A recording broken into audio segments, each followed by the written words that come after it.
Okay, guys, we are live! So for those listening at home, welcome to the Dungeon Musings YouTube channel.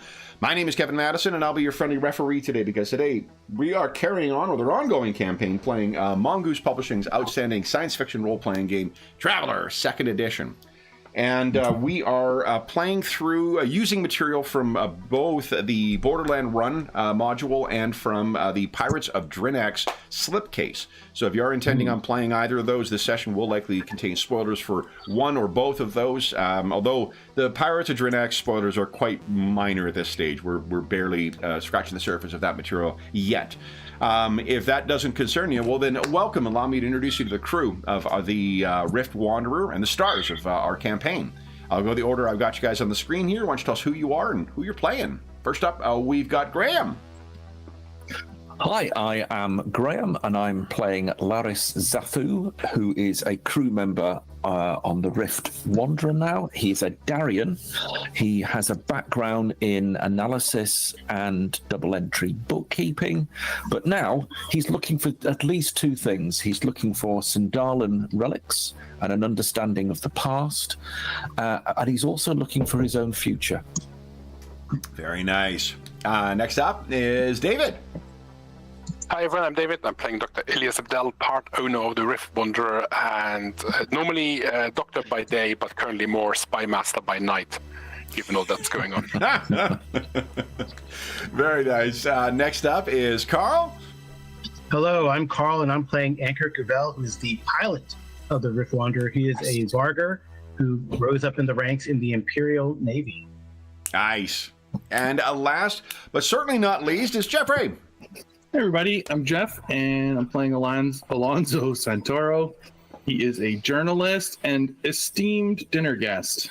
Yes. Guys, this is part 9 of our Pirates of Drinax campaign. What do you guys recall having happened last time? Let me bring you over to Drinax itself, which is, I believe, right here. Let's see. Yes. So, what happened last time, guys? We plotted and planned and settled on a plan eventually, which is Alonso has asked Captain Limasul to extend an invitation to what might have been a candlelit intimate dinner she had planned.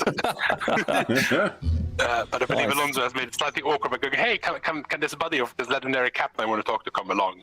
But you successfully convinced her to invite the captain of the Bonhomme and one of his crew members along to this dinner, giving us a chance to Yuri and Laris, a chance to hopefully infiltrate the Bonhomme and find out more information about what they're up to, involving disguise nets and invisibility modules and some hacking software. Yeah. And we informed Princess Rao of this. She sort of gave the green light and was a little bit helpful in making some of the personnel sort of ignore, for instance, the doctor sitting around scanning people for psi activity. So that so far, it seems to be going okay. And Captain Limasul has invited Yale Osmond and one of his crew members, I believe, first mate, along to this dinner. Seems to be, yeah. They have been scanned. We're fairly certain they are not psychic. Yeah. Can't say 100% for certain. So they have left. They are en route to the concierge, Limasul's ship. Yeah. Yeah, that's there. And I believe Anchor and Alonso will also be at dinner, while Captain Gani is sort of keeping an eye on the Rift Wanderer. And yeah, Laris and Yuri, or Ultima 1, are about to infiltrate the Bonhomme, hopefully, and get us some sweet data to analyze. Yeah. Forgot that Ultima 1 is coming along. Although, hold on, because he's invisible, right? He's using his... he can turn invisible, like fully invisible, so Laris is using the... imaging disguise cloak, yeah. Okay. So... I mean, I mean, in what way could that go wrong? I'll tell you, as I age, and I am aging, this fortnightly attempt to regurgitate my memory as to what the hell happened last time is really doing me a lot of good. So, thanks, Kevin. I appreciate it. All right. Here we go. Then we got Ultima 1 in there. Anything else we're missing? Did I mention the stowaway Fang Dragon on the Banam yet or not? Probably not, right? No, never mind. Ignore that. No. Absolutely no stowaway. Don't worry about it. The only other thing is Alonso reached out, and we know that a peerless passage ship will arrive in 4 days. Yeah. That's right. Yeah. Whether that... Yeah, and I guess you don't know whether that is coincidence or whether it is in relation to this or not. So, yeah.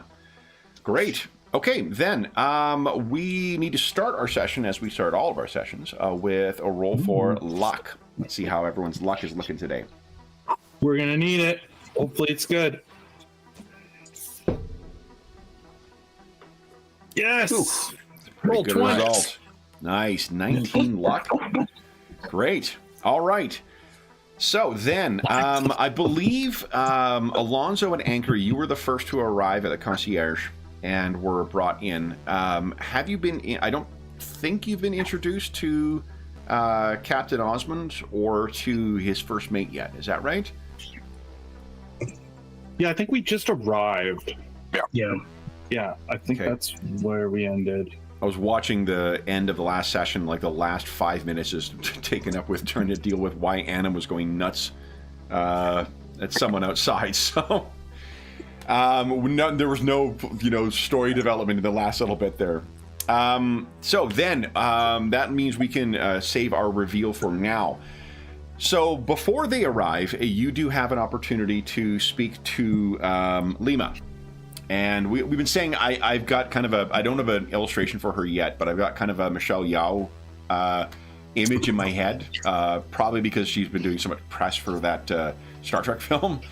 But she leads you down to, and there's a couple of changes to the, to the dining area, but it's otherwise very much what you remember, the dining area. In the same way that, like, someone might set aside part of their cargo hold for, say, a med bay or, a fabrication thing if you're a traveling, kind of engineer or mechanic. This has been set aside, so there's a specific area in the cargo hold that has been set aside for this. And you go in, and it has as much of a... There are some things you recognize, there's some things that are new. It may be not a surprise for her to be in the floating palace, because in a very small microcosm, her dining room is very much like that, where there are some odd treasures and such that are in there, but then she does not have the unlimited finance that the Dragon Emperor does, so she cycles out things as she goes to port to have more interesting things. So as you're looking around, you find that, and she says, Captain Osmond is en route, but we have a few moments to ourselves then. Tell me, Wonderful. Anchor, how do you know Alonso?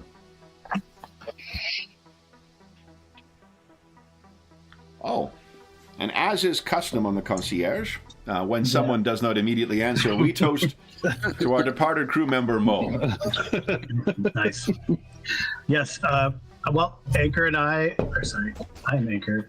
Alonso and I currently reside, or I am the pilot of the Rift Wanderers who've been traveling for a while. But Alonso and I go way back. When I was in the Navy, the Imperial Navy, we thought about writing a book together. We just haven't gotten around to it. But now, Really? the misadventures after retirement, maybe we have the... I don't know. Alonso is the literary expert. I'm just a I pilot see. with a hobby in conspiracy theory. Alonso, I did not know that you were resorting to work as a ghostwriter at this point. No, this would be co-authors of our adventures. I see. Anchor, I agree with you. Life outside of the service can find one want of purpose or wanting of purpose, and this finding something to keep one engaged beyond the tools we learned in the service are critical to having a full experience. Alonso, if you and Anchor are prospective co-authors, I take it that everything that might be secret with you with respect to our additional guests would likewise be, or Anchor would likewise be privy to those secrets. Of course, of course. Then, tell me, why are we having dinner with a old warhorse like Yelly Osmond? Well, do you remember the article I wrote about the psychic underground?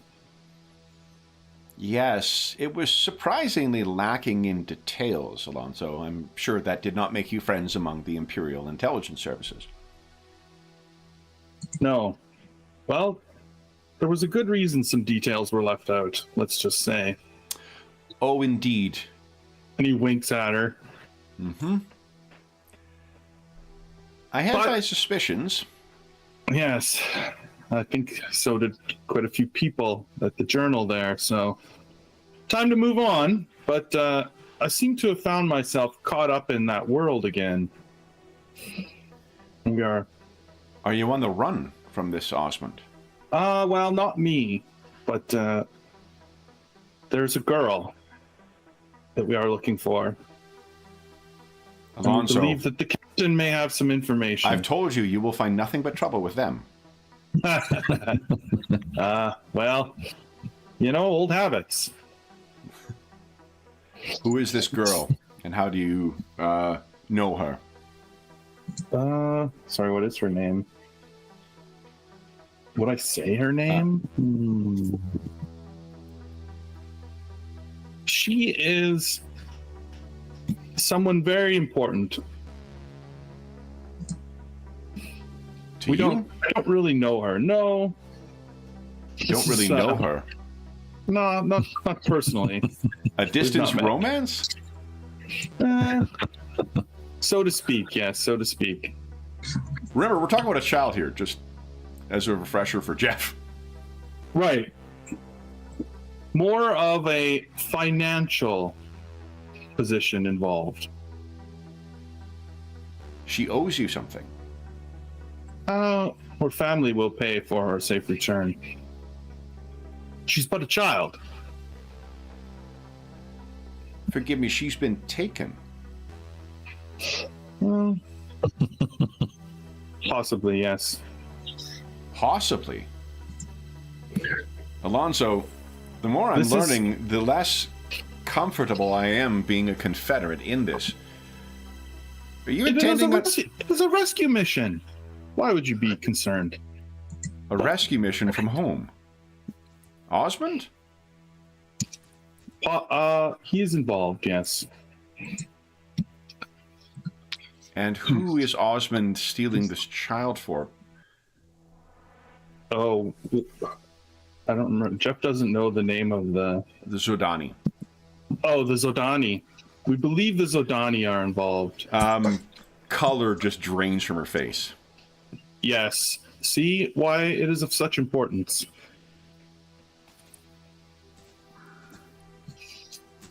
Please, I just ask that you help us. We just seek information at this point.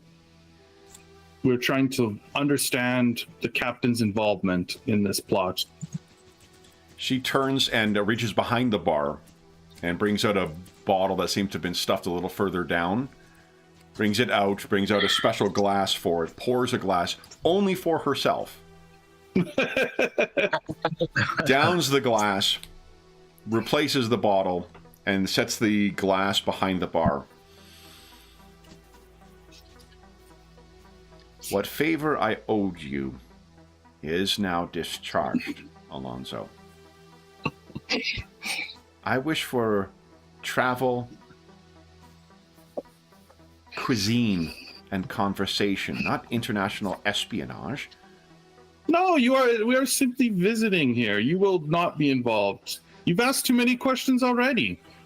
And if one like you, what's to stop them from plucking that information from my mind? You've made me a Confederate.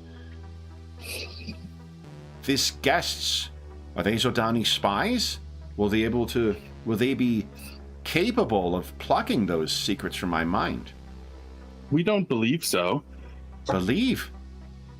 So, as a reminder for the player, you guys did do the scan. These two are not psychic. Oh, okay. But does Alonso have that information already? Yeah, because you guys have your combos in. Oh, okay. Yeah. They are not psychic. We have checked. I will be the only one here. Oh, does she? I kind of hinted that already, yeah. And she said she had her thoughts. She doesn't have to know I'm a crappy psychic. That's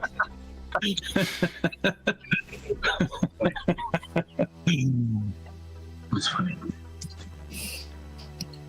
What is it You you have wish? nothing to fear. Move along. Very well. So why are they coming then? To return to my earlier question, why are we having dinner with a warhorse? We are trying to determine their angle in this game. Hmm. And Anchor? What is your role? Are you a secret telepath as well? No, I'm just a Varger. Wow. Because, well, I mean, truth be told, the Osmond, or Captain Osmond, is that his name? That's right, his name. Yeah. Captain Osmond is a war hero, and his small ship tactics are something studied many a time, especially during training for small ship operations, not quite ships of the line and the like. His valor at, I named some battle. I don't know how much you wanted me to dive into Traveler lore, but so I'll just say I named some battle from the Fourth Frontier War. Sure. His valor at that battle is, again, something to be admired and studied. And I'm hoping it is not as we think. I'm hoping perhaps he is on the same team, as it were. But She never knows. leans back, and in place of her more, strong secret drink, she grabs her glass of wine once again. Forgive me. Did you say he fought in the Fourth Frontier War? Yes. Now, I must admit, I am no historian, but I understood that conflict to be with the Zodani. He fought the Zodani? Apparently he did, yes. And now you think he is in service to them? That is what we are trying to discern. Right. Well, this may prove more interesting, and interesting enough to merit the risk. Though I think this actually puts things in your column now, Alonso. Ali, you owe me. That is quite fair. Quite fair. What is this you brought? I don't remember what I bought. I think it was some nice booze. Yeah. It wasn't wine. It was like a nice bottle of whatever it is she's hiding. Probably whatever it is, like she's hiding behind the bar. Yeah. there. So you get it, and she kind of gives you a look like it's like a you've been naughty kind of look. Yeah. And Yeah. she says, well, I suppose if anything is to grease the gears of a warhorse, this will assist. I believe so. Then, I understand now why we're sharing our table with Captain Osmond. He will feel as welcome as any of our guests ever are. You are too kind. And Alonso, remind me, it was the Rigelian onions that you do not care for? Oh, they're better left on the side. Good. I feel justified in the canapes. Then. Of course. Then, if unless there's anything else you guys wish to do before they arrive, we can shift to our great burglar and spy master here. So, guys, Bilbo Zathu. Yeah. Oh my goodness. With them having left, you now have a good scan or facsimile of Captain Osmond, and I did not have an illustration for Captain Osmond last time. I do now. This is Captain Osmond, and he does have spectacles on as well. Oh, interesting. Mm-hmm. His first mate, or at least the person he is traveling with. Oh, I didn't put her rank in here. Let me do that. I wonder if they're like GD lenses. Yeah, exactly. Judico, we see what you see, whether you want to or not. Yeah. And this is Lieutenant Mahara Akari. Or Achari, I guess, actually, would probably be the correct pronunciation. Lieutenant Achari. Both are dressed casually, actually. They are not wearing their... I said last time they were wearing their dress... Oh, no, they probably would be wearing their dress blues. Yeah. Yeah, because they're still, proud veterans. So the two of them are going along, and they were kind of talking to one another. And then Dr. Ilias and Laris and Yuri, you were all in Combud Contact. Combud Contact was my Joy Division cover band in high school. What do you guys wish to do next?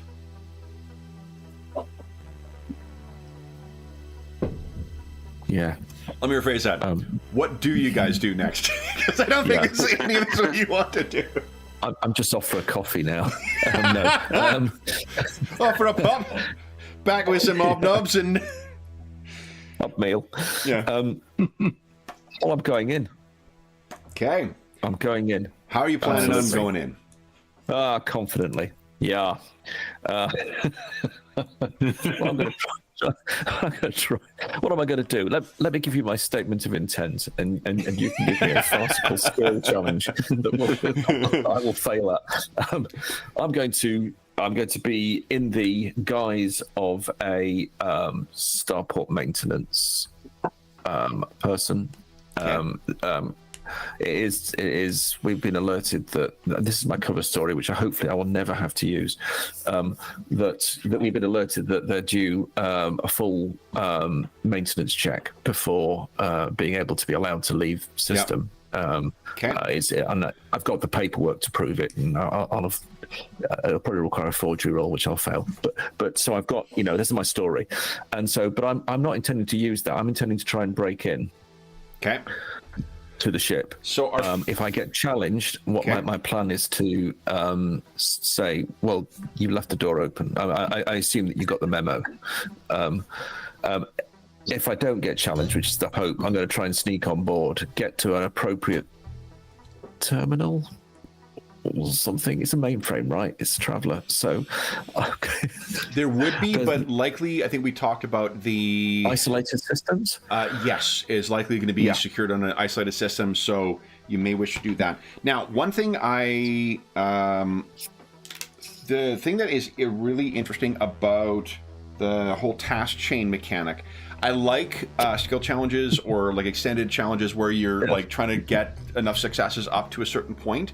Those are great, but what that means is you can either get a really great roll or whatever else and just be done with it in one roll. Whereas this task chain does this interesting thing where it builds towards and also sort of mitigates against extreme failure. So yeah. I think it's a bit sort of montagey as well, isn't it? It's sort of, it shows a series of things that I'm trying to do rather than just a task. Exactly. So the I think what we're gonna do here, task chain. Here we go. I was trying to find it on the GM screen. That was my explanation, but also in part my delay. I mean, I do like extended challenges as well, but for this particular game, I really like this. also allows you guys to spend luck without it becoming just like, I'm going to buy my success, you know, in one go. So, the first task that you're going to have to do is gaining access to the secure, to their, like, secure starport. Because remember, they came through customs. How are you planning on gaining access to there? And you have the disposal of your ally as well, of Yuri. Yes. So what is it I'm trying to actually? What is it I'm trying to get access to? To the secure spot, like once you get through customs, you're into sort of the, like, you know, starport area, but you can't necessarily gain access to any given, like, docking bay, right? So in order to gain access to that, you're going to need to. So what I want to do with that is I'm going to flash the badge. I'm going to use the approval that we have, the cover that we have from the Royal. Can I do that? Have I got something that... Yeah, I think you... Yeah, sure. So why don't you give us a... I think it's not called bluff. I don't think. I'm not... Oh, yeah, I ought to look. I won't have it. It's all right. Let's have a look. Deception. Bluff sounds great. Well, deception sounds perfect. Okay. Give us a deception check. Oh, yeah. 6. Please. Okay. Where's that? I'll put it down here now. Where is it? I found it. Which stat would you like me to use? Int, actually. It says convincing a guard to give... Yeah. Gold for that. But I am unskilled. Okay. Did you snake eyes it? No, it's a 4 to 1. Oh, okay. Holy smokes. All right, so that'll be 3 luck to get that to a success. Wow.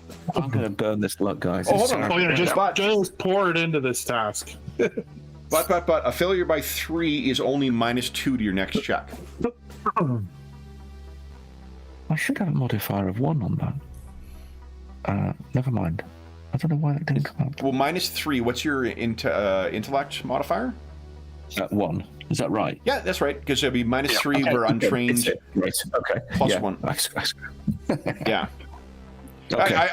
I'm very familiar with the feeling of rolling the dice and be like, why isn't that fucking bigger? Come on. Yeah. 3. Jeff, wow, you want to weigh start. in here? Or... Yeah. Oh, goodness. All right. Then, so again, you can spend the luck if you need to, but all that'll do is you'll be spending 3 luck to offset a -2 penalty for your next roll. Of course, the great thing about this sequence is I don't know what the next roll is and how bad I am at it.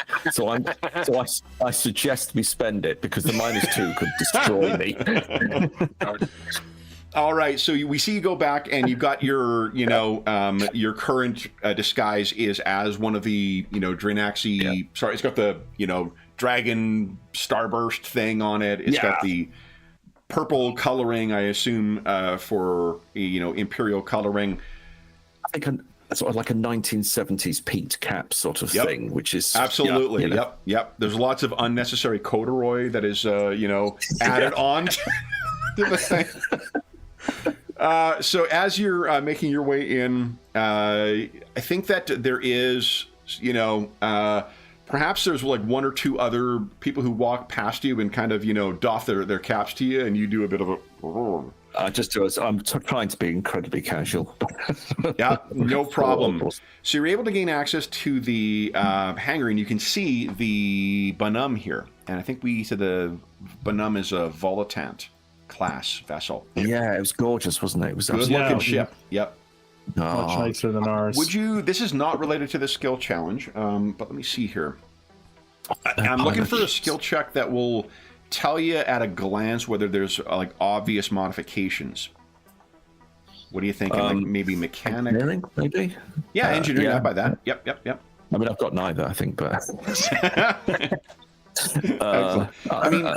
I think...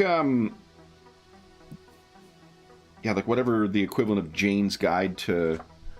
There's a spacer... No, there isn't. That's a profession. There might be lots of great skills, though.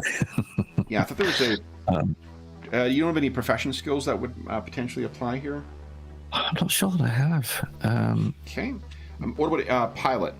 Do you have... Yeah, it'd be so good to have that as well, but no. Oh, and remember, you do have an ally you can call on. Oh, yeah. So you'll roll with a boon for whatever you're rolling. Okay, I've got to just sort of stretch and sort of say, Yuri, you are still with me, aren't you? You're still here? I'm here, Laris. Marvelous. This is a fairly standard configuration Volitant class, he says, about to make a skill roll. Okay. So I think, engineer probably is the... I'll pop it onto my... No? Like something else? Because the subsystems here are all like M drive, J drive, life support, power, nothing dealing with weaponry. Oh, okay. All right. I've got gunner. Yes. Give us a gunner and int check, please. That is. I've actually got a skill. Let's go. Let's go. Okay. It's not bad. It was with a boon? It was not with the boon. Give us let me just roll it again, if that's all right. Just give us a D6 roll. We'll sub that one out. Oh, okay. Okay. If you get that. Fuck yeah. That's a 13 sure. then. Oh, beautiful. Yeah, so there are, I don't have it on hand. There is definitely more weaponry that has been added to this thing. Okay. This thing is as combat capable as what you could reasonably expect from it. It likely has a very upgraded power plant in order to like maneuver and to be able to respond and power all that weaponry.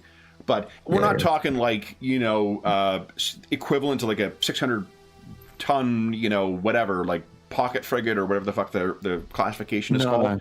But it definitely, this is something that could, it could match likely anything in its class and is well beyond what you would expect for a trader vessel. Yeah. This is something that... just as an added bit of context too, this is the kind of thing that expects to be in a fight as well. You don't waste all that money and time and whatnot out of an abundance of precautions. Pirates are not fleets, right? Like they have their shit cobbled together, much like merchant, pilots do.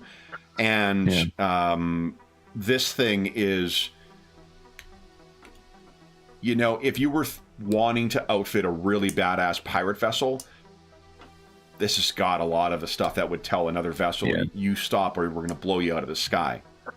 I think Laris would partly think that this, although clearly that might say something about who they are, I would probably look at it partly. I think Laris would look at it and just go, we're sort of in the Drinax sort of area now. This is probably prudent stuff. And given the size of the ship, they ain't going to take a lot of damage if they get hit, but what they can do is deter people from even trying. And I look at this and I think, this is nicely done. Let's security systems are like that. Yeah. Okay. So then that's actually a good point. There is potentially anti-boarding stuff. Things. But those would be typically designed to prevent like a good seal on an airlock, as opposed to just making the door harder to open, right? You can picture the engineering crew. I don't know, put a second lock on it.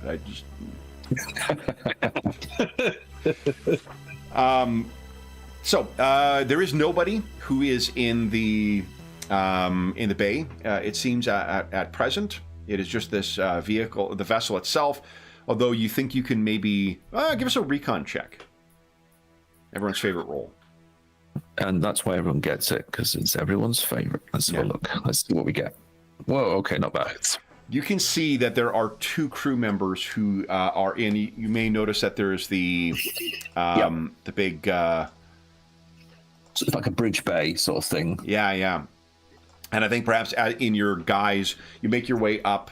Or perhaps even Ultima 1 or Yuri has made his way up into a more elevated position in here. And he says, Laris, I have eyes on two of the crew members. And he sort of shares his view in your Yeah, like maybe your, I don't know, your comm or your whatever pocket computer. You're disguising it. Well, you brought your computer with you because you need to break in. So you can see, yeah, there's 2 crew members who are on the ship. I think he had a total of 8, which means you've got, no, 9 in total, including the captain. Which, is that right? No, 8 in total. Okay. 7? I've got 7 others. Small ship, but it's maybe they've got gunners. Maybe they've got direct gunners or something. I don't know. Yeah, because it was. Let's see here. What's the? Oh, that's the deck plans. Oh yeah. Yuri, could you just patch through the deck plans into my head-ups display? I say, sort of bluffing both Kit and. Well, thank you. Cheers, Yuri. Yeah, cheers, Yuri. That's great. Okay. Oh, actually, you know what? Yeah, we could make use of these deck plans. Give me a sec here. Sure. This is where I'll try not to take too long, guys. I'll try and be in and out really quick so we can get on. Well, what we can assume is that I think Dr. Ilias, having concluded your mental scan, why don't you just take over for what the captain was going to do? Which is because wasn't he doing like a life scan to try and overwatch? Yeah, James ruled for that last time. Oh, which is did where Laris gets a +3 to stealth on the ship. For tracking it. I think we did that out of... Doctor will happily join the captain to make sure he's... Yeah, I think so. So you're actually involved in the thing, because I mean, I think that was done out of convenience because we thought James was not going to be here. I don't know why we didn't think just that you might be able to do that. Yeah. And by we, I mean me, I guess. Here we go. Because that way we can keep more of you involved here. Let me grab our crew here. That's everybody. And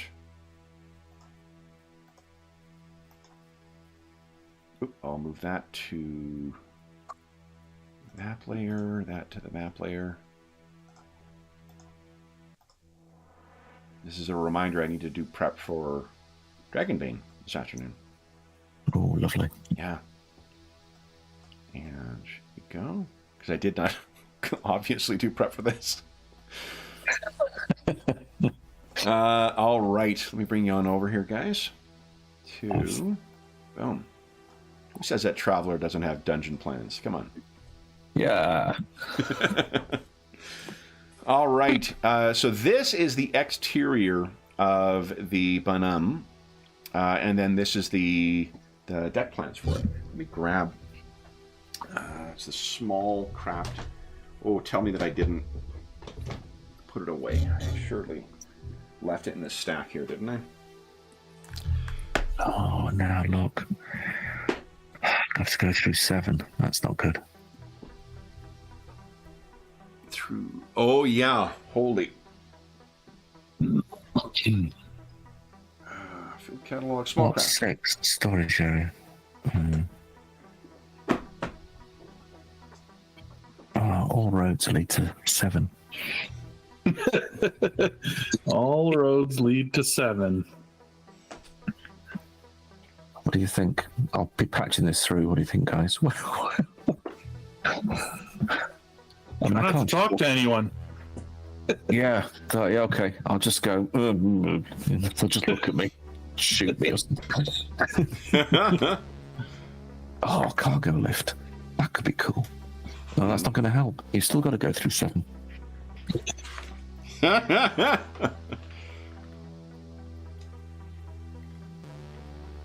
Yeah. There's only one airlock, which is 4, so I had to come in on 4. I thought 3 was that's just a toilet. I could hide in there, I suppose. You don't know. Oh, you don't know. Where are you now, Laris the Head? Yeah. I'm in the bog. Yeah. I'm not coming out.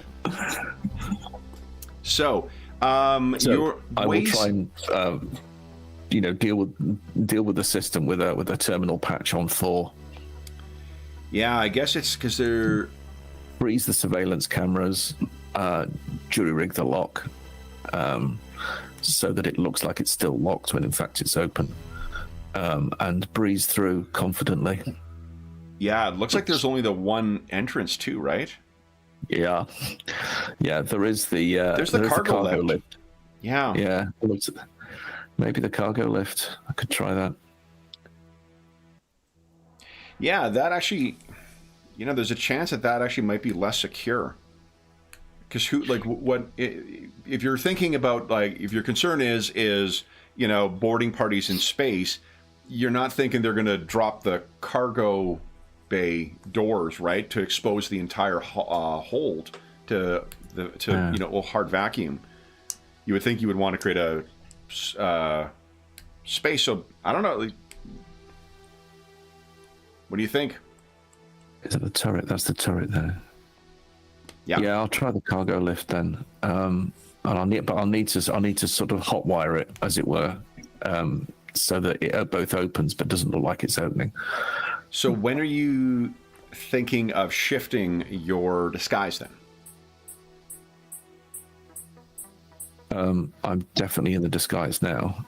Right. No, but you're in the guise of a person who is a part of the Starport's crew. That's right. Was the plan not to disguise yourself as Captain Osmond at some point? Oh yeah, that's true.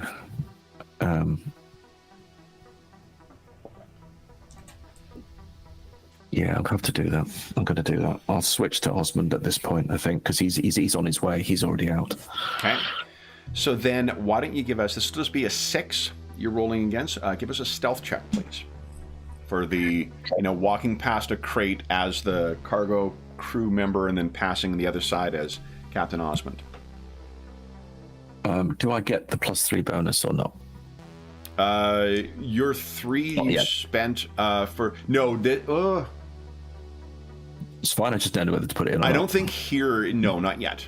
No? Okay, no worries. Okay. There you go. You did it. Jeez. Try more casually. I'll spend a moment sort of spending a bit too long looking at one of the storage crates outside and sort of nodding as if I'm really, really interested in it, and then carry on. And then you hear over your combud Yuri's voice once again. Laris, I am here. If anything goes wrong, I will be right by your side. You need, it will go wrong.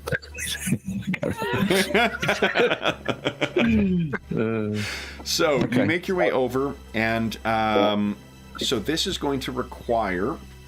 Let's see. I genuinely love this book. It's so cool. The Starship Operator's Manual. I grow to hate it. Okay. Well, they have, there is some stuff about law breaking in the Traveler Companion, the updated version at least, but there isn't stuff like physically breaking into ships. So Okay. This is great stuff. So I think this will be probably mechanics check. Okay. Let's see here. I think, but this is one of those things with Traveler where many skills can lead to, the same point. So let's take a look here. I mean, the first thing I'd like to do, if there's any sort of access point, is to frig the cameras before opening stuff. So it's looking like the things are not changing outside, but actually they are. If they've got external cameras to the ship. Do, but they would be linked to they likely do in any event, because actually in shipboard cameras they're so cheap that it's sort of ubiquitous in ships as well. Yeah, right? It's for parking and stuff, right? Yeah, exactly. If we've got this in a 2000 Toyota, I'm pretty sure we've got it on our fucking spaceship. So. Yeah. Well, this is 80s future, right? So it is the 80s future, so they haven't got that. They've got exactly.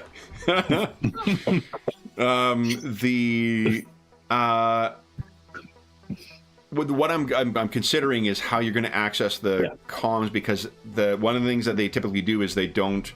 It would be physically accessing the ships because again they would be on a closed system. Okay. What you could do though is if it is recorded, you could erase that once you gain access. That shit would all be there. It's just them seeing the captain come up and snoop around there. That's not to say you know, one of the downsides to the Panopticon is that you do need to actually monitor it, and why would they bother be bothering to do so? Okay. So, and your stealth currently is a 6. So you're good. You've got yourself disguised, and now it's just a matter of, let's see your mechanics. Which is easier for me, using mechanics to get in through the lift, or do I use something else to just go straight through the airlock and just breeze in? I think I'll probably just breeze in. Okay. So I looked it up, there's 7 crew members, so there's 5 crew members, and I said there was 2 extras. So we've got 7 people who are on the crew, 2 of which are gone, 2 of which are on the bridge right now. Let's place the crew members maybe where they are. So I think that would make for some fun. Is fun the word I'm looking for, Graham? Fun? Yeah. Fun, yeah.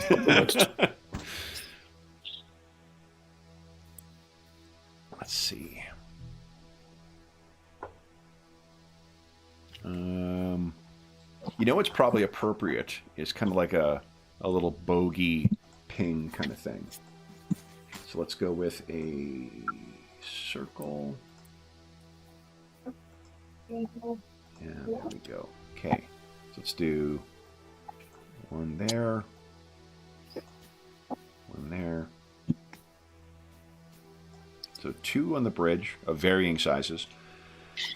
1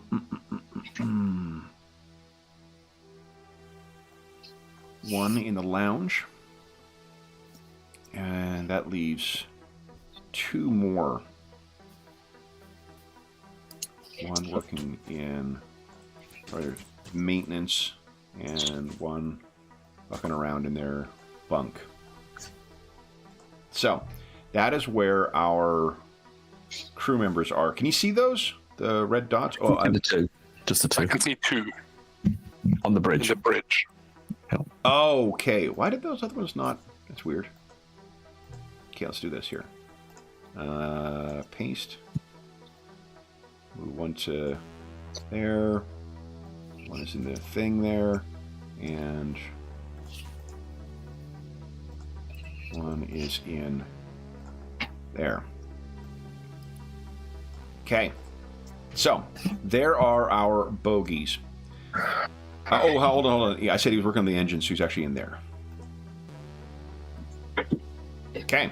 So, Captain, your disguise is so convincing that would you give us I think this is going to be a mechanics 10.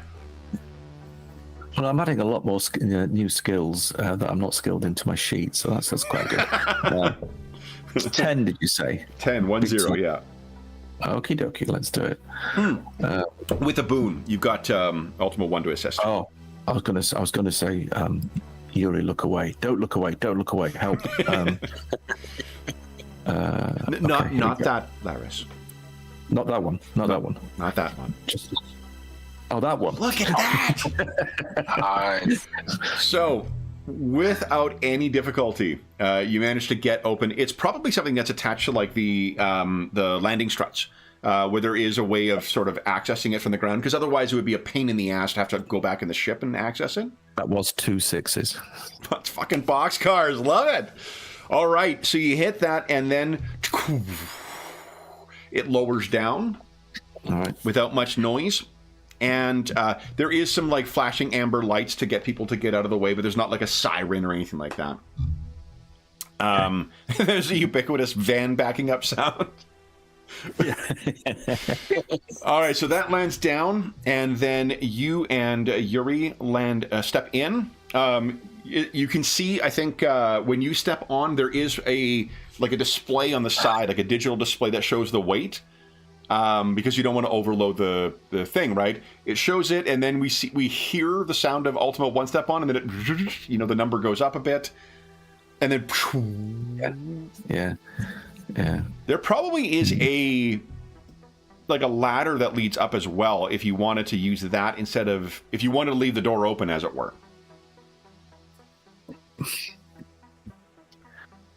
Yeah, I will. Okay. So you climb up into the hull, and we have. If I can. Go ahead. No, it's fine. I'm just thinking aloud. I don't actually know what where this secure system is going to be. If it's on the bridge, it's going to be. What I could do with is Alonso's incredible mind powers at this stage. Oh, thank you. Oh yeah. All right. So as Laris gains access to the Bonum, I think we turn our attention back to dinner. Because it appears that Laris has dinner as well, too. So we'll give him a moment to enjoy that. I grab a bottle of wine on the way in. Nice. Then, Laris is on board. We will go back to the dinner. Anything else you guys wish to ask Captain Sue before you have your other dinner guests arrive? Not that I can think of. Okay. So for ease of reference here, guys, I'm just going to put, I know you've got handouts for this, but I'll give you little tokens on the screen here with their names on it, so you won't forget who you're talking to.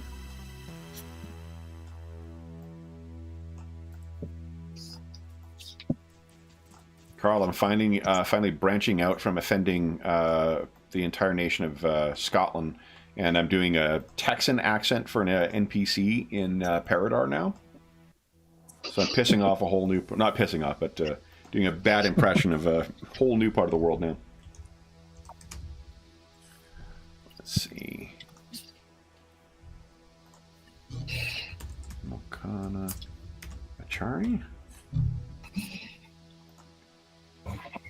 Go, and man, I'm awful. I was muted. I was like talking to Dave, and he's like just staring at me. So for Timo, I was asking, is his Texas accent authentic? Very, very inauthentic, I imagine. It is very like. I mean, I know people always use a TV one, right? But it does vary. It depends if you're like up in Dallas, Fort Worth, or Houston in East Texas, and of course, right in South Texas, it's going to be not even a Texas accent. It's going to be more of a Latin type of accent. Oh, right? So, yeah, of course, yeah, close to the border. Right. So No, mine is for Texas sure is different. It's filtered by way of American actors from elsewhere in the U.S. doing a Texan accent, which I am then imitating. So yeah, it's not. I should actually listen to it though. Like I did. When I played a character in Arlen's game who had it was a Hobbit, and because the Hobbit always have the West Country accent, I made a point of actually like listening to a ton of people who are from the West Country, cool, and like so really try and get that as close as I could. But that was one character, not a whole host of NPCs.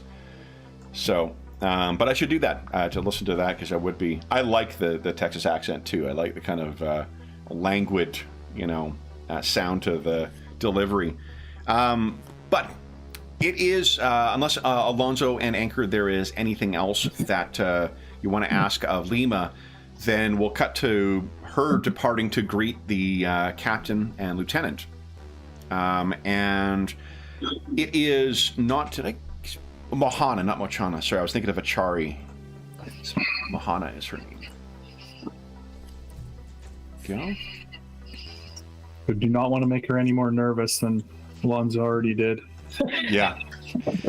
So, it is not long before, she goes to greet them, and then she comes back in, and she says, Alonso Santoro, Anchor Cavell, may I introduce Captain Yali Osmond and Lieutenant Mohana Achari. Both will salute you, Anchor, or at least the give a nod. Yeah. I don't know. I should salute him since I'm the I'm just an NCO, right? Yeah, So isn't there? I mean, there's. I would salute them. I'd salute them. I We're in think, our- and they sort of return the. Oh yeah, they would just acknowledge it, right? although we're indoors, so I don't know what Imperial. I know like that was a. You don't really salute indoors. Oh, they do it all the time in the movies, but I know in the Navy you don't salute indoors. So. Oh, interesting. So yeah, they probably. I'll probably give a nod. You know. I mean, like that would leave it to like in the Imperial Navy that would only be when you're in the void. Then when you would salute. So I assume they do have a salute on space stations or ships, right? With their big vac suits on. Okay, so yeah, the salute. And Captain, I'll say Lima. Lima says, "Have you come across one another in service?" And Yali says, "Can't say I have." I would say no. I don't think we were any big engagements together. I know we were probably in formation at some point together in the Fourth Frontier War, but no, never had the pleasure. But very excited, very excited. Oh, he looks over at Mahana. Pleasure is mine then. I must confess, I did not expect to be. I've heard of Captain Sue's soirees before, but I appreciate the invitation. And you, sir, what is your background? You didn't serve in the Navy? No. A journalist. I've written much about war, though, and I always appreciate the sacrifices that you guys make. It's just never very good with a gun. He looks at Mohana. They don't seem terribly impressed with you. No, of course not. So then he... Well, very good. I'm nobody. Lima goes and gets drinks for them and brings them over. And he says, well, then, Captain Osmond, Anchor and Alonzo were, or Ali, as I prefer, I know he prefers to be called. They were telling me they are part of a merchant crew making their way through. Is that yours reason for being in Drinax as well? He says, it is, yes. After we left the military, we've been running a merchant crew since. It's a change, but it pays, and it's an honest life. Yes, it seems that many of us do that, follow that profession. I mean, the others of my crew who are not here are past and present, are ex-military as well. This is Lima. I've heard rumors that both the Navy and the Scout Service employ their veterans as unofficial espionage agents afterwards. Alonzo, would you give us let's see here, I think a deception check. Yep. Oh, did I do that too? Because I have perception. No, I'm more trying to read. Alonzo knows her a little better, and her okay, gotcha. Immediately turning the topic of conversation to spies is. I want to see if Alonzo can kind of contain his is he going to choke on his drink or? Wait, deception? Is that what you want, right? Deception, please. Yeah. Yeah. Nice. So, what is your reaction? Almost. I think I come over and pull out the chairs or something, do something distracting, like maybe we should sit down. Excellent idea. Please, Captain Osmond kind of gives her a look and gives Anchor a bit of a look, as if he's trying to either place, your face or something. Yeah. Well, I mean, I'm like looking at him like almost like a fanboy, you know, like wanting to talk, but I'm letting these guys talk. So how would you guys like, once you're sat down, there's going to be food that's going to be brought in that I will not describe because I'm fucking awful at describing that stuff. But what you can have the conversation flow. You're still in the kind of like appetizer stage, so there's a light conversation going on right now and an accompanying drink to go with the meal. I don't know. I think Anchor is. I mean, because I know we have a mission and a purpose, but Anchor. Just before I blurt this out, Alonso, and you don't kill me, with your psychic powers. But he really is genuinely, like, this is genuinely excited because there's a guy here who's like. So he's just gonna say, he's gonna look. I apologize, Captain Osmond, if it seems real awkward. I apologize that I can't contain myself. I chalk that up to my Vargar nature.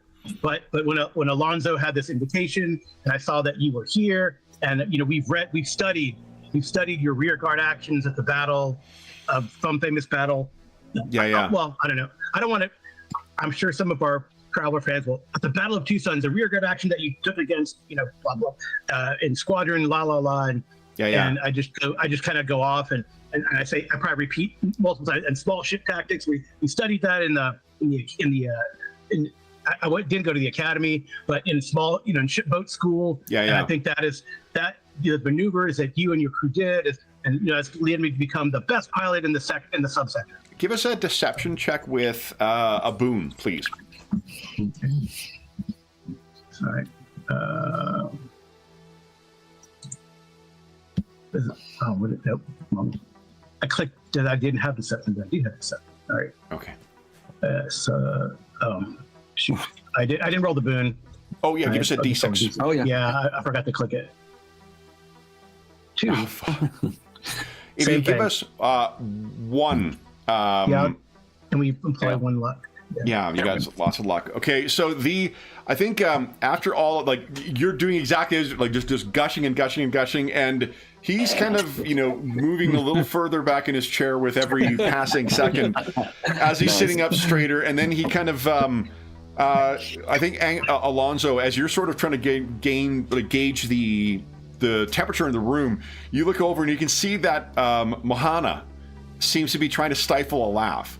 Like, this is not, it probably doesn't happen all the time, but like for a certain segment of folks in a certain age, right? Like, they'll just, that this comes up every fucking time, right? Where there's some guy who wants to be like, totally. I started your battles at blah, blah, blah, and so she's got a bit of a bemused kind of like, and Captain Osmond says, yes, well, you see, and he leans in. It turns out that he is a bit of a, you don't get to be captain by being timid, and he fucking loves talking about himself. So he leans in this, and immediately he's like, well, actually, some might think that it's this, and then he starts going into this. So I'm not going to go into the detail, but you can imagine that, like, Anchor is eating this shit up. You've made an incredible impression on him, and you see that the amusement on Lieutenant Achari's face, Alonso, is likely because he loves this stuff. Like, he is not going to be able to hold a polite conversation about, like, art or literature or politics or whatever. He will absolutely talk about his war record. So he loves talking about this shit. So you've got him definitely on your side and occupied. Alonso, do you wish to do anything to try and engage with Lieutenant Achari? Or are you just letting her get involved with the discussion as well? I think that I would try to... No, because letting them talk about the war and the history and stuff like that, I think is sort of what we're here to hear his take on and try and read between the lines to see if we think that he is still on our side or, teamed up with Zildani. So, probably waiting for any mention of Zildani or anything like that and sort of bring stuff up and sort of interject there. And sure. Not like steer the conversation, but if it's mentioned, maybe ask a question here and there. Like, he is a journalist, so I think it's more questions to get the person talking than telling his own tales. Is there must be, is there a, like, slur for Zodani among the Imperials? I would see like Joe's or something to the regard, thinking Joe's. Dirty Joe's, or Okay. or like something to do with like mind reading. Okay. You could use mind hyphen something derogatory. Some that that they, I'm sure. Yeah. So then what he makes liberal use of that in the course of his conversation. Like this is a guy who is a most definitely someone, his combat record and his service is definitely bona fide. And the Alonso, let's see here. Why don't you give us a investigate and intellect check, please? Okay.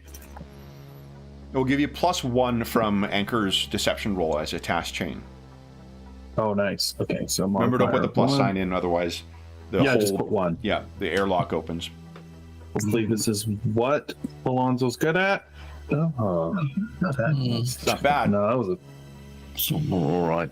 It's actually 2, so I think that's a +2, isn't it? Because it's like 2 to 5 is the threshold for +2 in a task chain.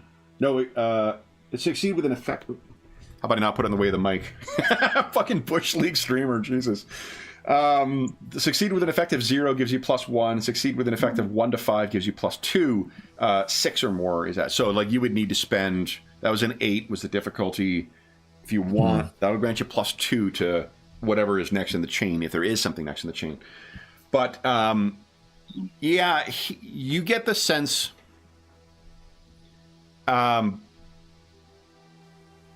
Here's the read.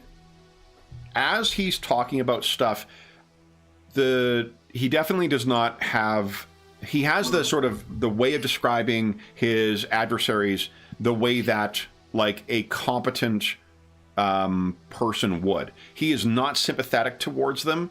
He is not demonizing of them. Like he had the full measure of the small unit capabilities of psychic commanders.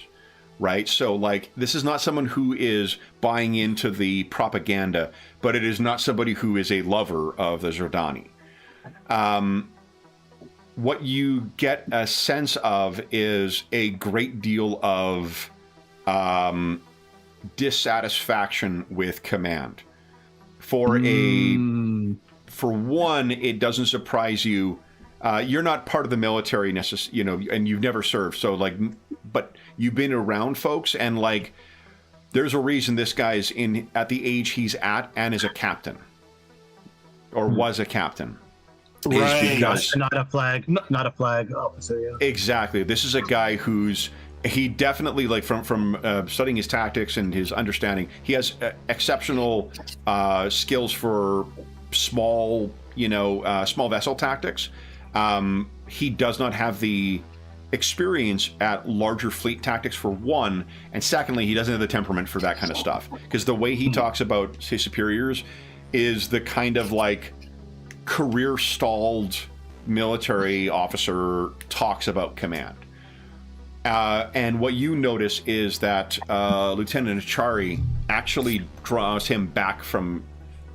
You get the sense that, like, she knows when, like, enough wine has been consumed and enough stuff is enough, like, rehashing old beefs, he'll get into a bit of a tirade about it. Okay, Dad, you've had maybe, like, let's not talk about the whatevers anymore. Let's just talk about something different. That is what you see go on over the course of the dinner with him, is that he does not have any love for the Imperial Command, and has very little difficulty, and in fact has some very little difficulty expressing it, and seems to be having to restrain himself at Achari's prompting.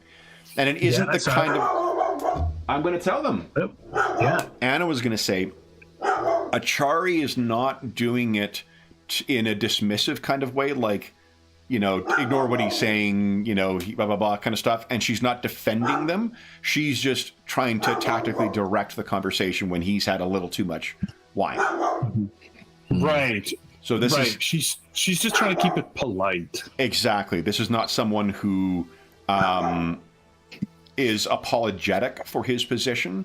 It is someone who does not know the room and wants to be sure he does not go, into full-on rant mode to sour the thing, right? So yeah, absolutely. Yeah, which is scary because I'm sure Anchor, with all his history of conspiracy theories, probably like just buying into this, or even maybe somewhat prompting it. I don't know if that's if you happen to bring up the like for instance, what Vishnu Zarka.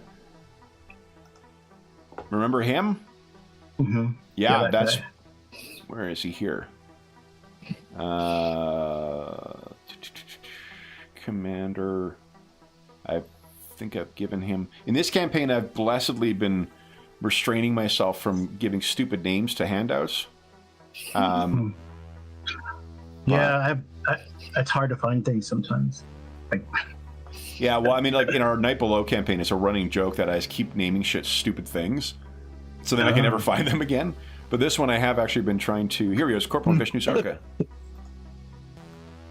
He's the drop marine who seemingly betrayed a fleet to that pirate admiral, and no one really knows why that pirate admiral has just been allowed to sort of be out there on... I can't remember the name of the planet offhand, but... And then Zarka was with the Queen of Yggdrasil for a time, it seems, and then he suddenly was on the... Sink. No, not Sink. What is it? The Pirates? Because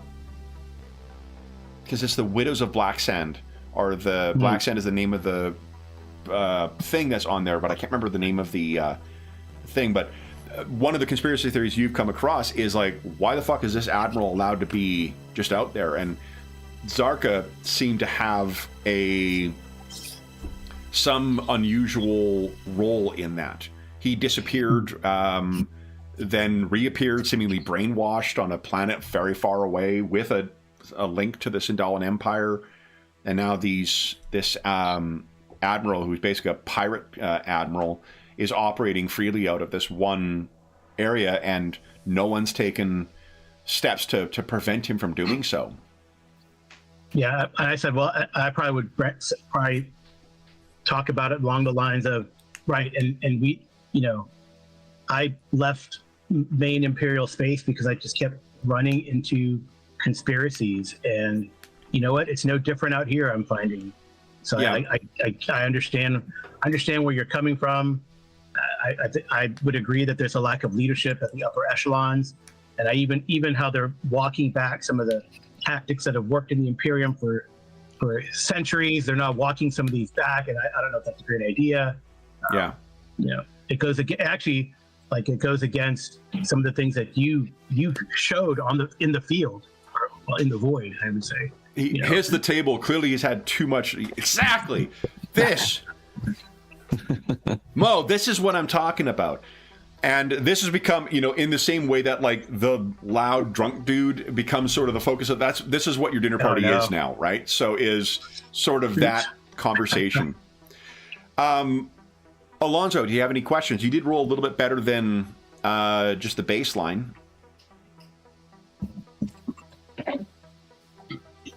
So my initial feeling is that there's respect there, and there was disagreement with the leadership, but not necessarily treason or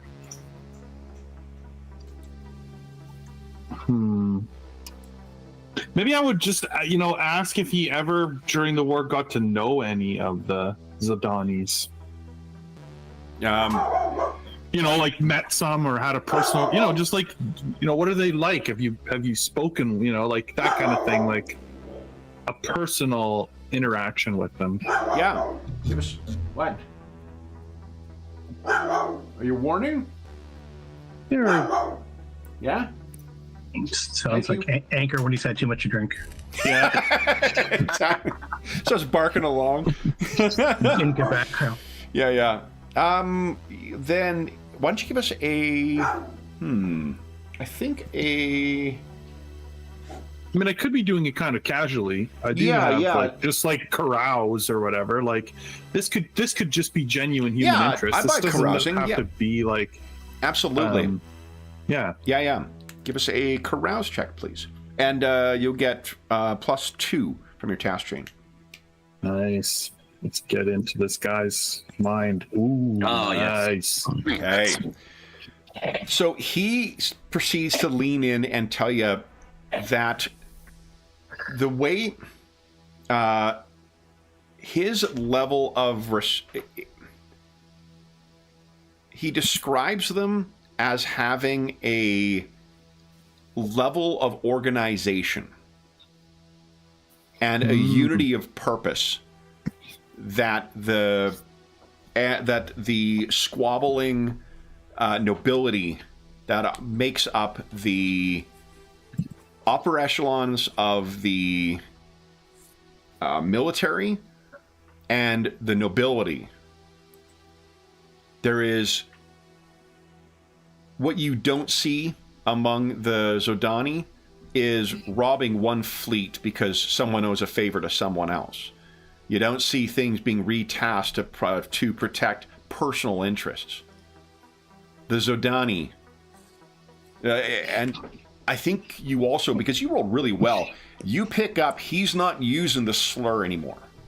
Right. He's saying the Zodani, they have a purpose. They have a singular vision, and everyone knows what their role is in that and recognizes it because it's all for the greater purpose. Anchor, as a conspiracy theorist, this is precisely what pro-Zodani propaganda would sound like. Oh.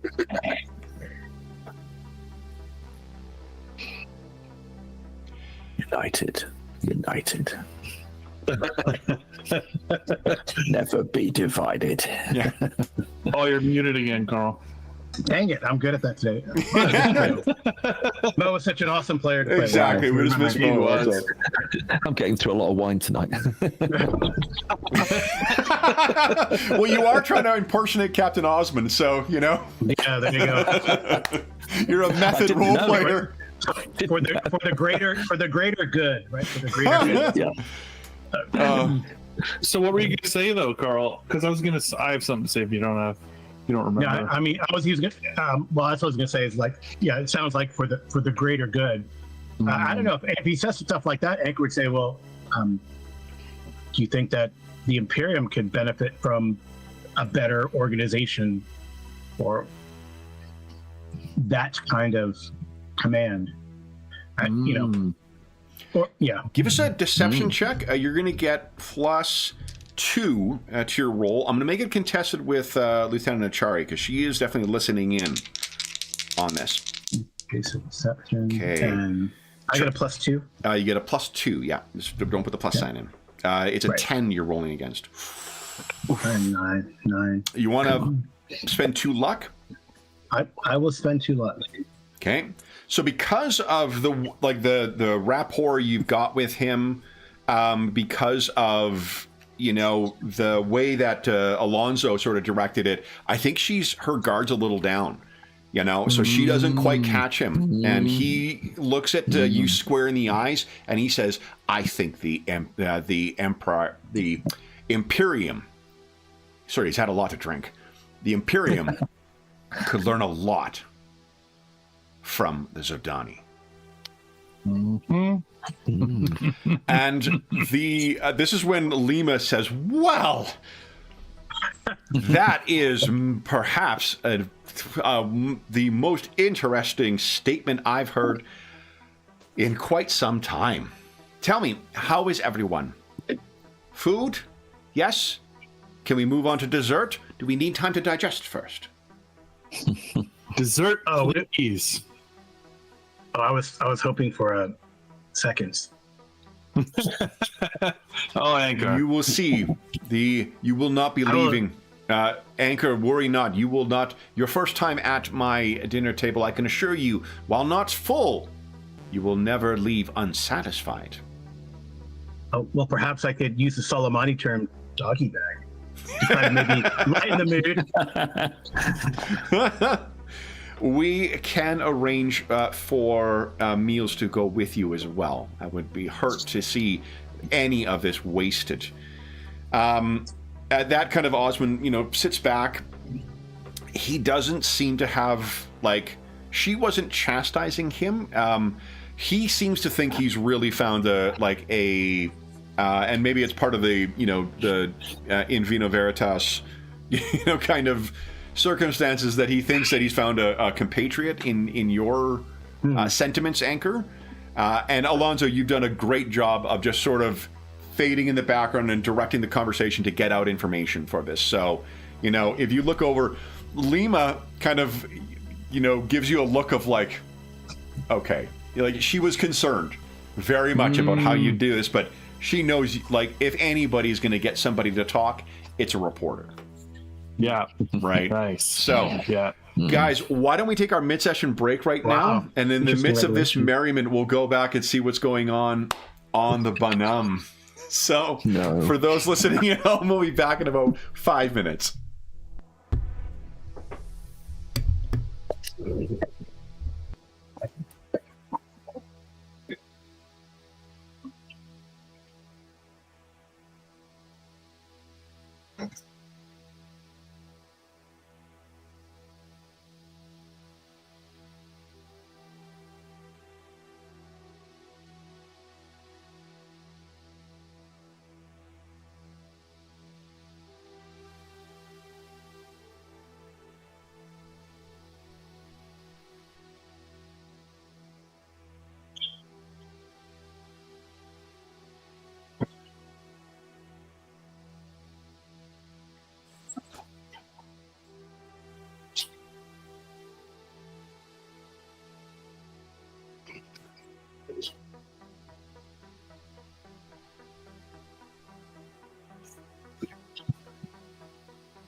How are you enjoying playing a doctor, Jeff?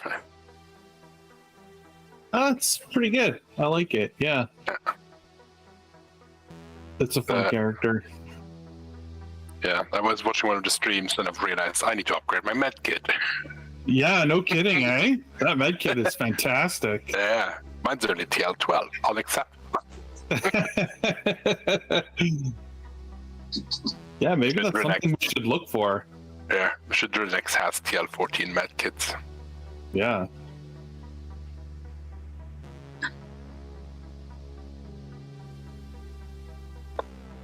Next time we're on a high-tech planet, we should actually do that. What's that?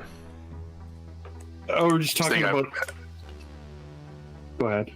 I watched the care package, one of the care package streams. Yeah. I realized my med kit isn't the best med kit I could have. Mine's only TL12, so that definitely has to change post haste. What's this Bush League medical gear I'm working with here? My God. Yeah, Jeff is taking the role of doctor or a physician in that campaign or that adventure. All right. Okay, we're all back. Laris's time to shine. So let's head on over. Yeah, I thought about not coming back, but no. You got this. Yeah, let's see. Okay. He's an analyst, you know. He's good at figures. What? Let's do it. Okay, so having now brought yourself into the hull or the cargo hold of a vessel where you don't belong, and in the guise of a aged captain. Let's remind ourselves who you look like right now.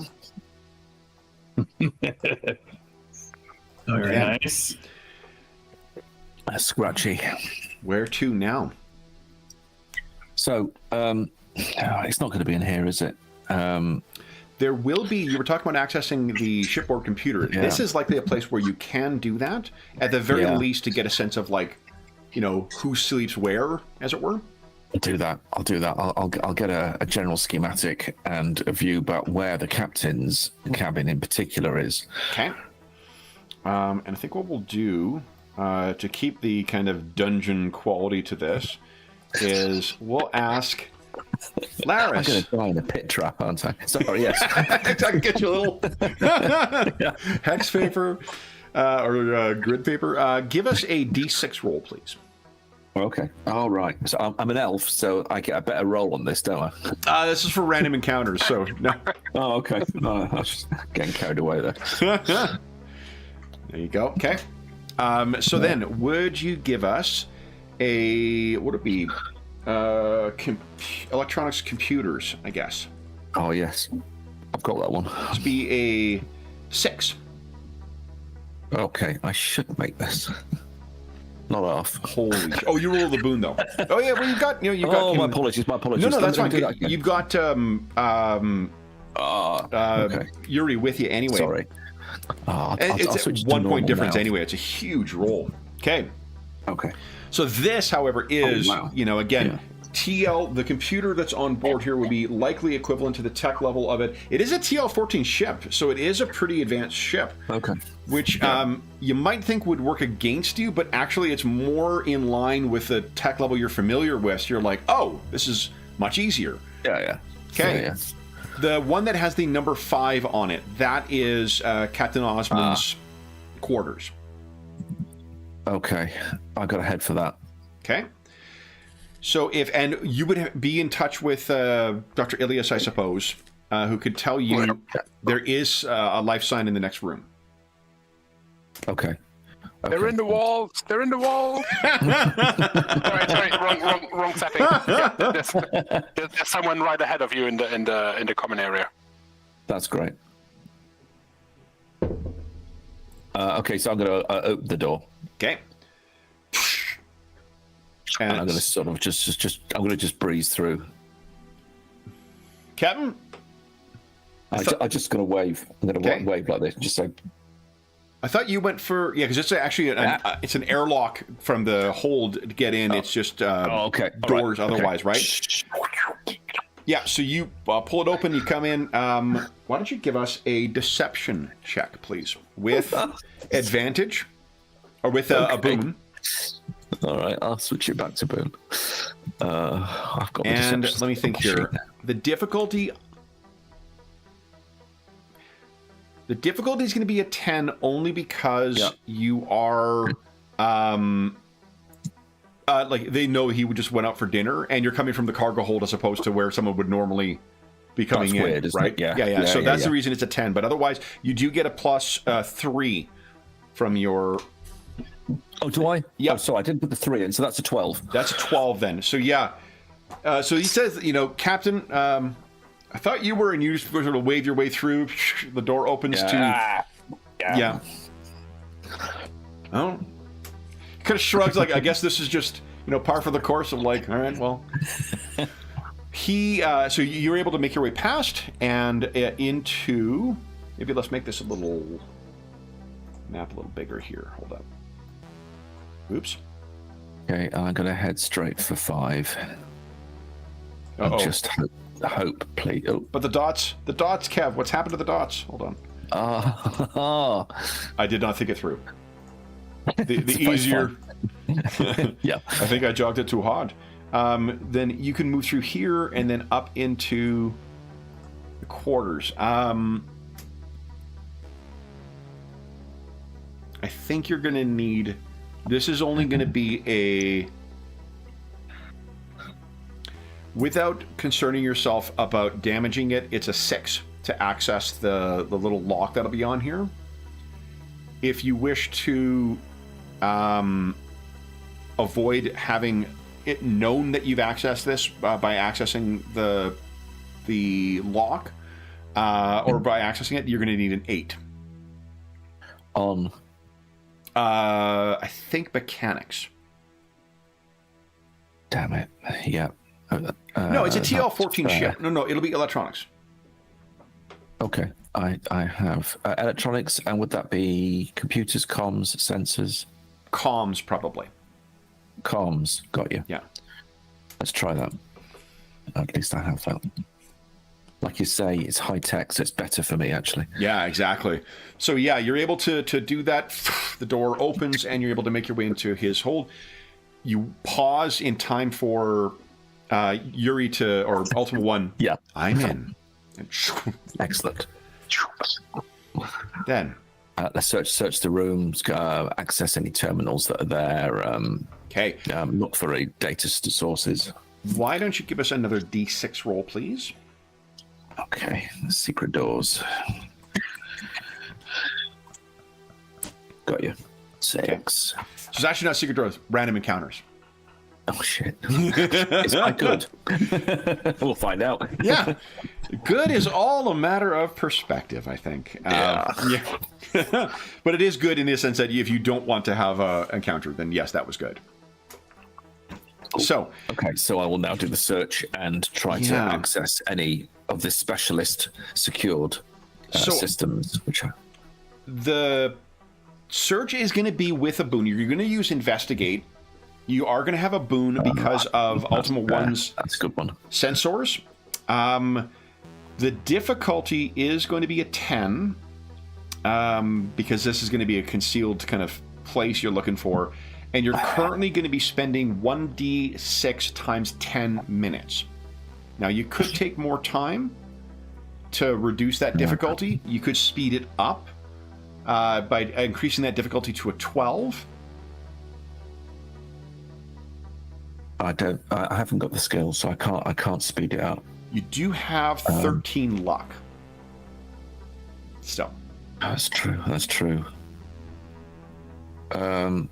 Speed is of the essence. I'm going to have to swallow the luck, I'm afraid, guys. So I will try and speed it up. I'll go as quick as I can. Okay. So it'll be 1d6 12s. Yeah, 1d6 minutes against a DC 12. Go ahead and roll investigate with a boon, please. Hang on. Sorry. Let me just cancel and check I've got boon. Yeah, I'm good. Okay. Come on. Oh, it's not bad. That's pretty good. That's not bad. It's pretty good. Okay, so it's I'll spend the 2. 2 luck, you got it. All right.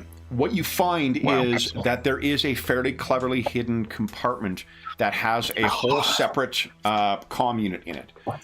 And it appears to be a refurbished, secure, the kind of thing that Captain would have. Like, the kind of black box type thing where you would record like certain crucial data that you want to survive a catastrophic event. It's kind of like that. Oh no, it's got a lightning connector. I'm doomed. I'll try and sort of effectively plug it into the laptop and then suck the data if I can. Yeah. So this one is going to be, so hacking this will be a DC 14. It typically will take 1d6 times 10 hours. Hours. Okay. So, I guess this is a question. Okay. Here, this is a circumstance you have not come into before. At best, you can rush it to a DC 16 or target number 16 to have it done in 1d6 hours. But it is 1d6 hours you would be spending on the ship then.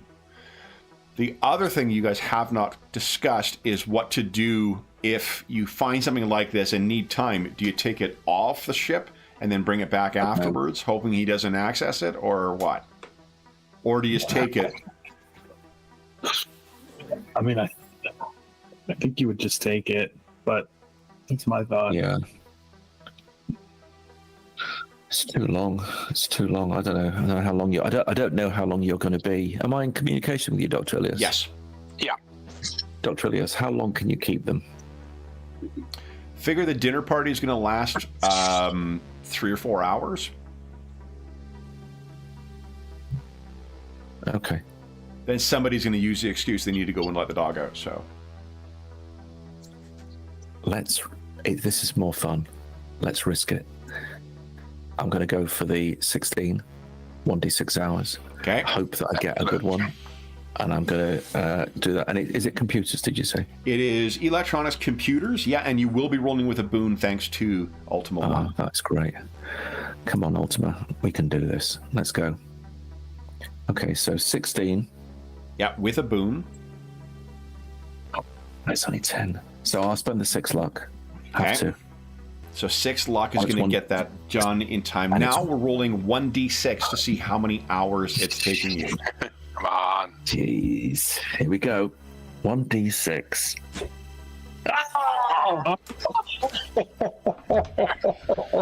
Okay. Oh, nuts. So, we can picture that much of what's happened in the other scene has been going on at this point, right? Stall them. I'm still going. I've got 2 hours Yeah, left. and you get to the point where you're getting near the end of the dinner party, and let's head back to our dinner party here. And this is sort of near the end of the actual dinner portion. You guys are having dessert and, postprandials, and you're standing around, and this is when you get the message. Laris has said to Dr. Ilias, stall them. I need at least another hour and a half. Oh, God. Sorry. How would we stall them? I'm trying to find them. Anchor, is this some kind of a gambling game that you soldiers used to play? Maybe not gambling, but maybe like the equivalent of chess, a game that could be long. I mean, I don't know. Well, we've got the rest of this bottle here. We could Should be ashamed to waste it. play a game to at least finish it. I bought it special for this. It would be an honor to play tactical game X. But Trillion Credit Squadron. Let's play Trillion Credit Squadron with someone as distinguished as you, Captain. Let's see. I'm checking in the naval source book for shipboard operations. I wonder if there is sort of a pastime thing among like what you do with downtime. Mm-hmm. Watches and duties, boarding and inspections, personal weaponry. Now the art in Traveler now is just fucking bonkers. Look at that. Jeez Louise. Nice. Yeah, fucking cool. Which book is that, Kevin? This is the Imperial Navy source book. Awesome. Yeah. Okay, so that's ship handling. So there's nothing in the operations. Let's take a look at personnel or equipment, maybe. I'm not going to like look in detail here. Just if I happen to see something that talks about, because often they have these little like sidebars. They'll have little tidbits of info. Yeah. To give context. Okay, recruiting. Navy life, here we go.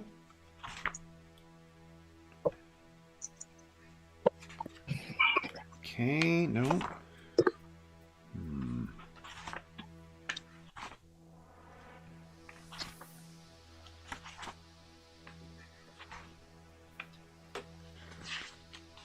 Oh, we got naval procedures in here, forms of address. Petty officers below the rank of Master Chief are not called Sir by subordinates. Right.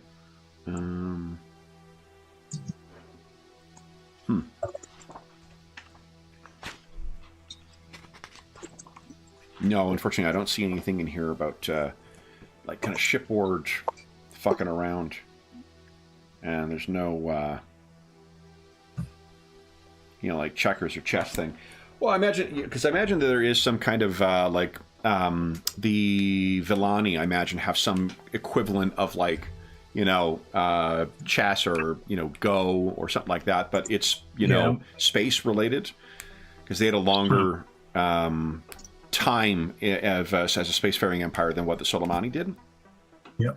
So, but what the issue is, though, if you do want to distract him with the bottle and with the what do you call it?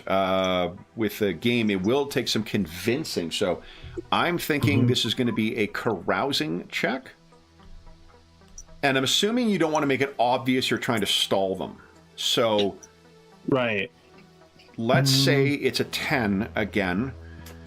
But I think with the booze, it does seem that he does enjoy his liquor. So you will be rolling with a boon. You will be getting +2 to the roll as well because of the great rapport that you've built up with him. All right, here we go.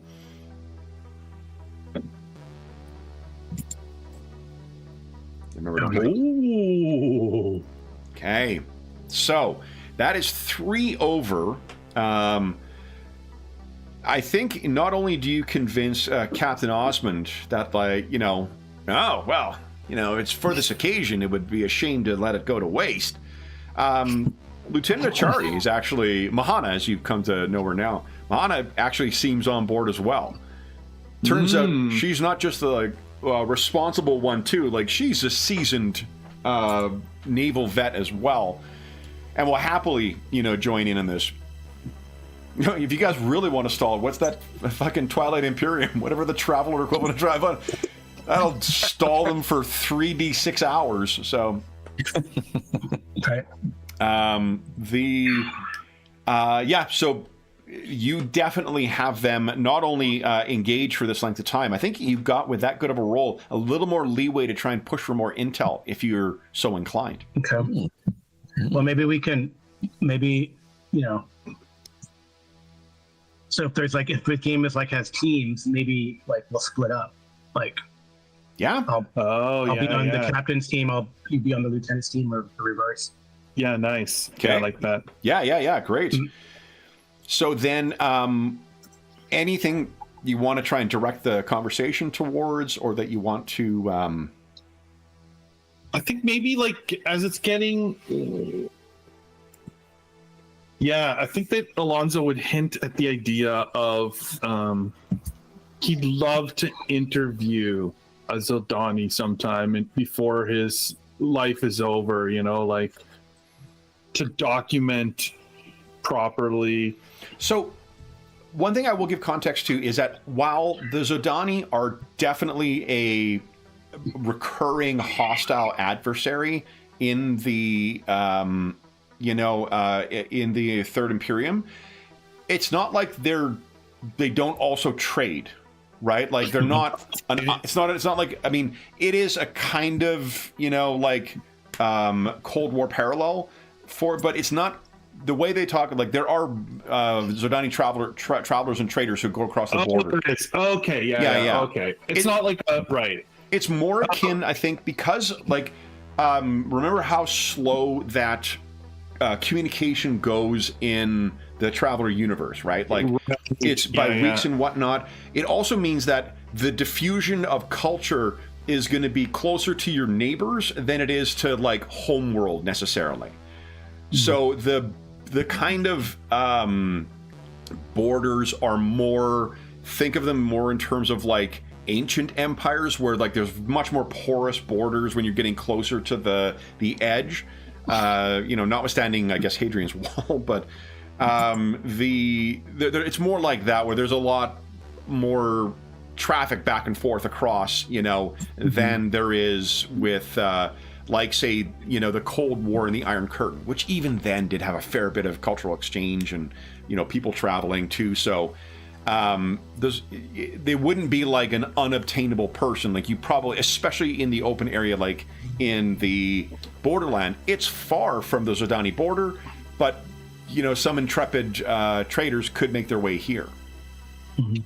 Right. Okay. Okay. So just to give context, they're not as like, we don't know what one looks like, you know, kind of the way that like the Imperial, you know, those living closer to the core would definitely kind of have that sort of impression. But even then, there's fucking diplomats who live among there, so you would still see them. Okay, well then instead of that, then if that's the case, then I think what he would do, what Alonso would do, is he might broach the topic of psychics, and like, you know, I hear that there's a lot more of that. They're more open to it, or they're the opposite, right? Because here it's like a illegal thing. Yeah, sonic suppressions, and you know. Yeah, and so, you know, maybe I'd bring that up and like get his feeling for psychics, like just a general feeling of like, you know, Does he fear them? Does he think they're misunderstood? Does he, that kind of thing? Yeah. And I think for me, I try to get a sense of how it would work, because I'd talk like, what, the Vargar and the Jordani have been training partners for, I would say, millennia.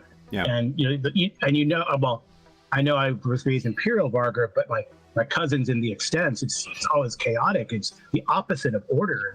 How does that work? And I mean, I'm talking theory, like theoretically, how would that work, right? Try to see what is get more of his this impression of the orderly thing.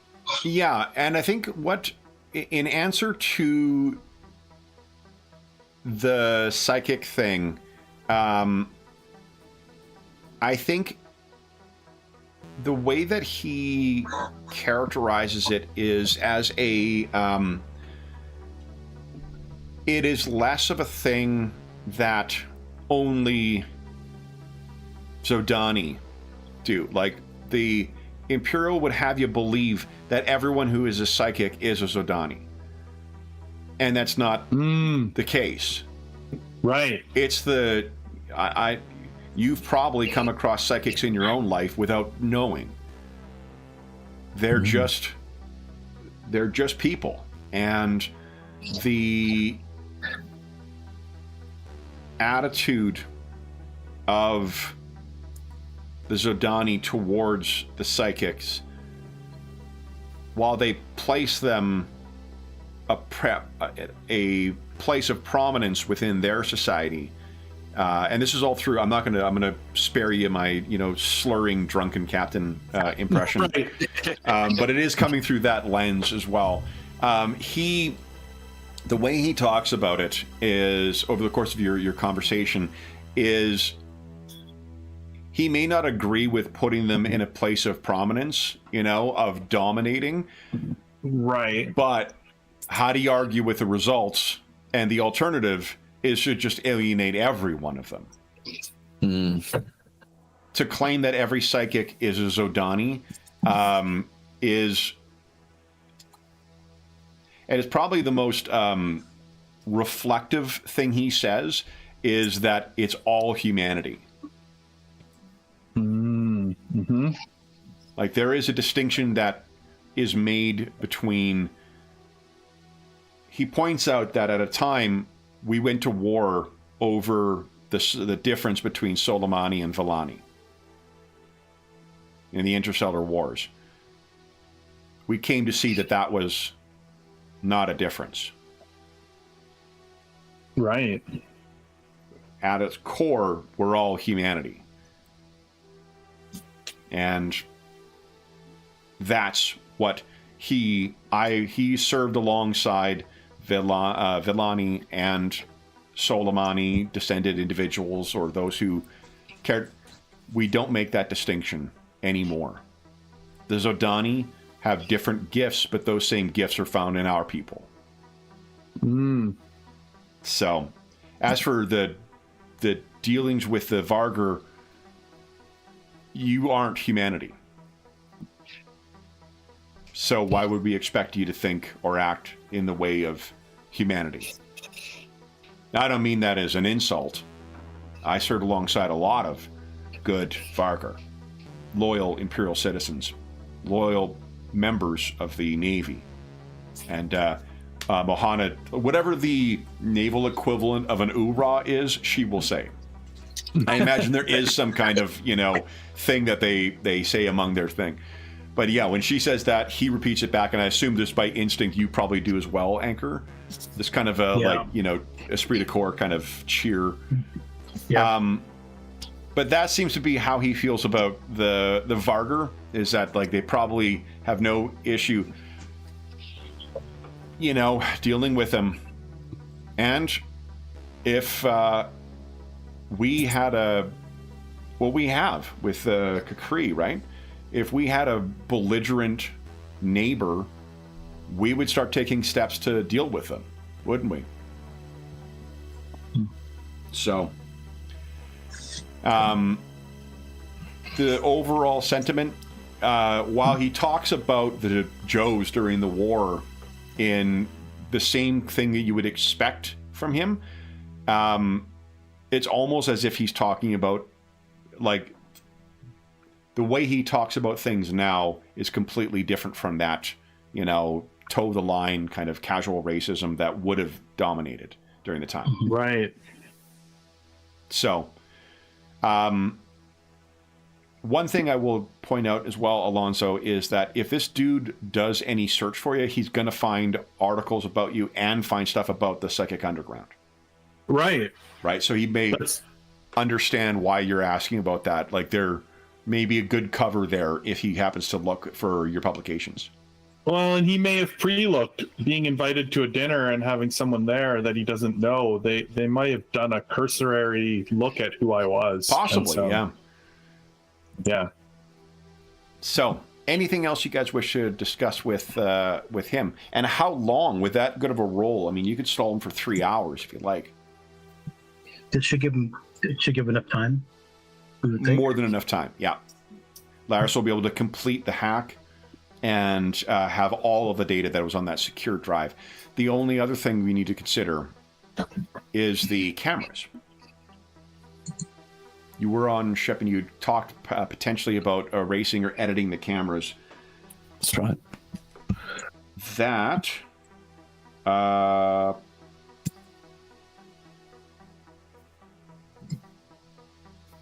1D times 10 minutes. DC 10. Difficulty 10. So, if there's nothing else you guys wish to ask of Captain Osmond and Lieutenant Achari, let's head back to the Banum. Mm-hmm. You may be asking, Kev, did you forget about the encounter rules? No, I did not, because it seems that people know when the captain goes to bed after a night out, you don't disturb him again. Nice. So you're free to work as you are, although it does mean that we've had some folks moving around on the ship as well, in all likelihood. So let's get them out of there.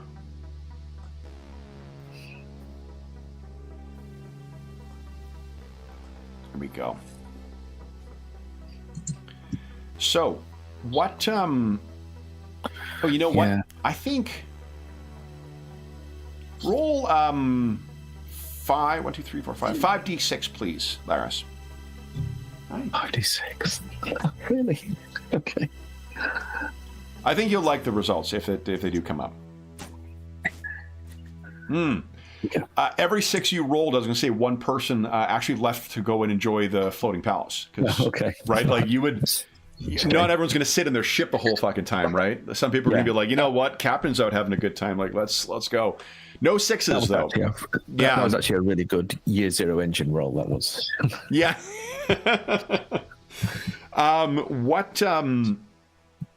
What you find is you've concluded you've got all the information you need. It's going to take you a little while to process it, obviously.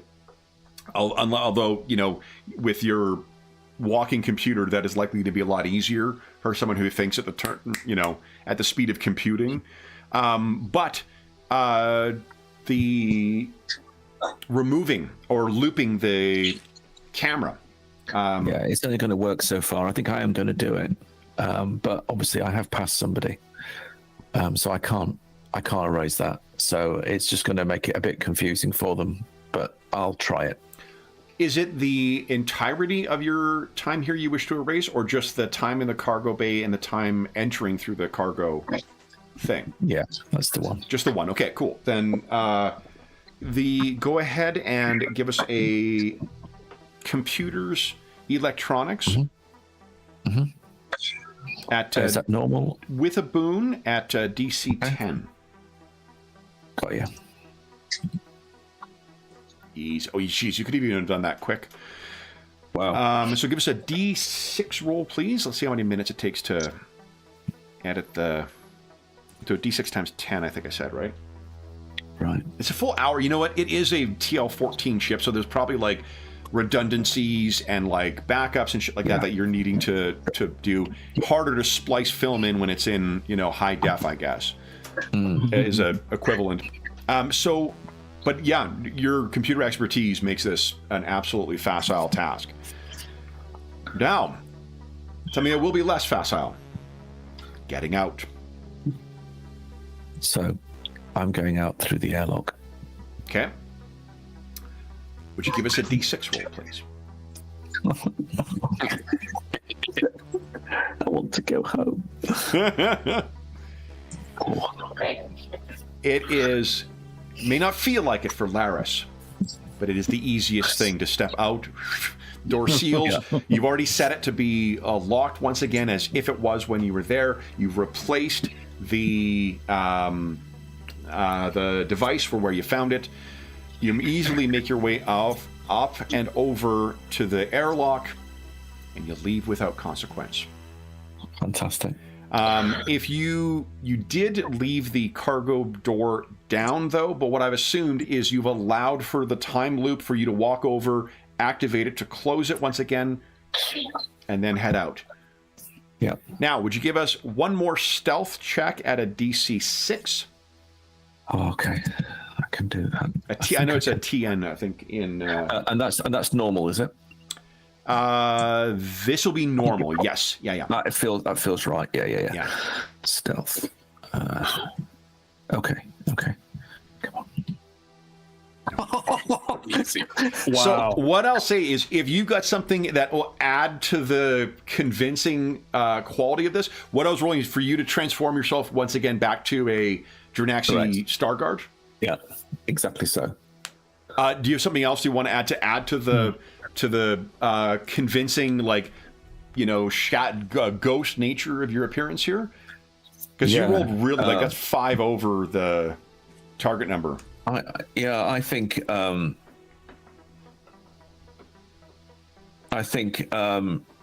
actually, rather than speed away, I'll spend a little bit of time in some of the cargo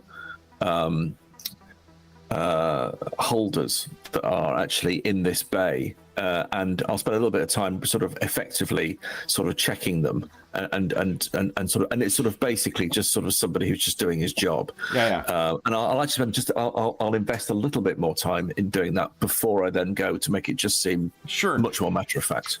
I think if you will indulge me, I think someone does come in to the bay, and like, it's one of the Star Guards too, who kind of walks over, looks over, and he sees you're working on this, and it's like, did they double book us again? Did they assign you? Hey, listen, I've just started. You finished the job. No, if you've started already, it's done. It's virtually done. I'll take the time as a rest time. You know, better you than me, fella. Just, tech level 14, you'd have thought they'd have flipping sorted it out by now. Honestly, terrible. Don't get me started on these. I tell you, if I had... Yeah. You know AI what? Systems, You just... that he's noticing that you're, like, whatever uniform you're, that you're wearing is actually a little bit lower, like... you're not the supervisor or foreman. Yeah. He's like, just here, and he scribbles down the code for it. When you're finished up, just make sure you put that one in instead. It seems like this guy's trying to steal credit for your work. All right. Okay. So if anyone looks, it's going to be this dude who did the inspection, not this fictitious one that you paid up. I'll just look at him. I'll just wink and say, all right. I think you're going to go far, fella. All right, so he heads back in, and so like there's going to be absolutely no record of any false person being here.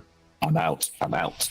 And you head back. All right, so the two of you head back, and with all of that intel in tow, you barely even notice that it's corrupted, so it's great. I mean, it's not corrupted. I'm sure it's fine. What would you guys like to do to end the dinner party? Probably once we get the all clear over the, comms, whatever. Yep.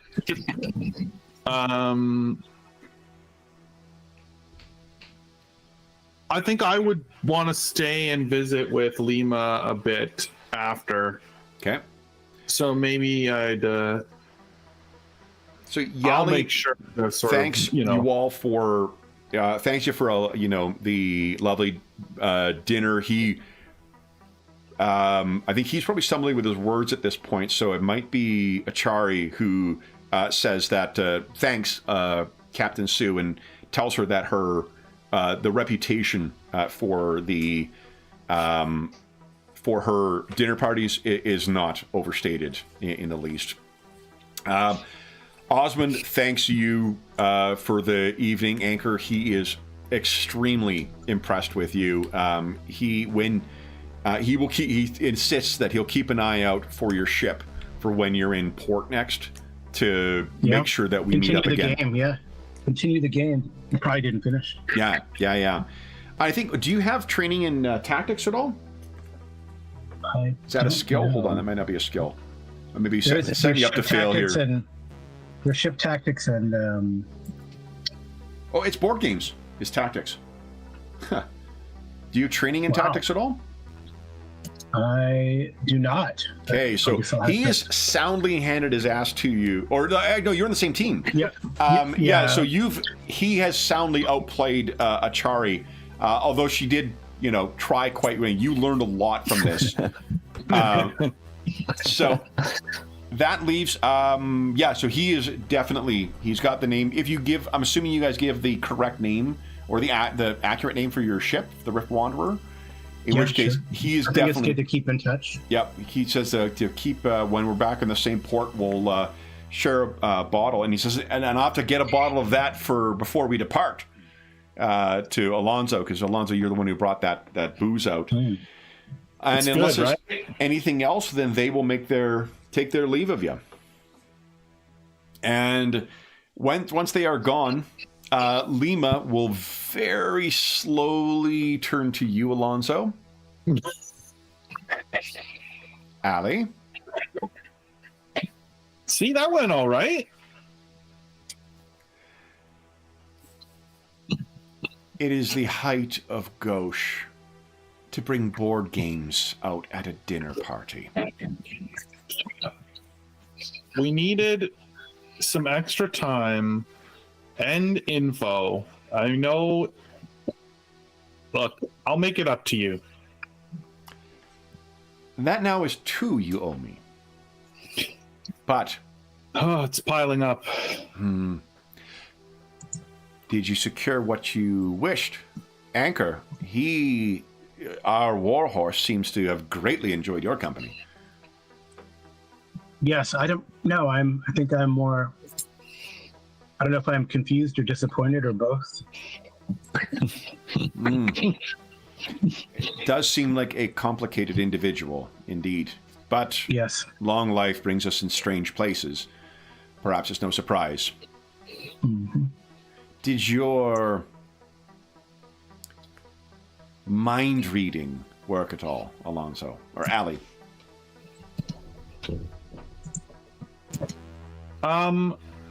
I was using the standard mind reading tactics. I see. I And didn't want to alert them to anything. I think that we've learned what we came here to understand. good.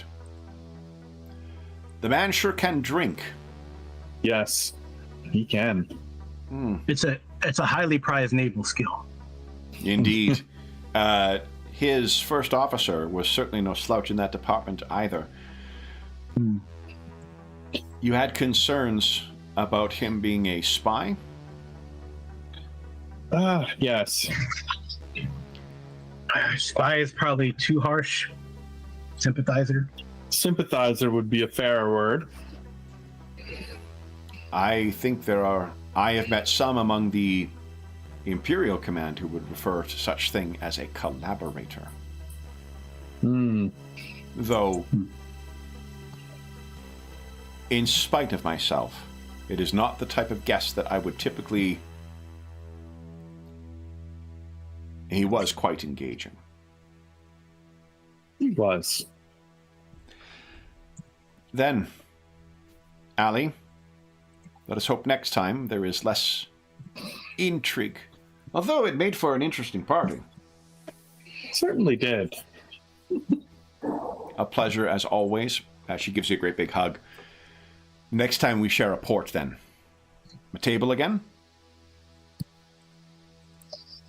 And Anchor, you are welcome at my dinner party any time in future, though kindly, no board games.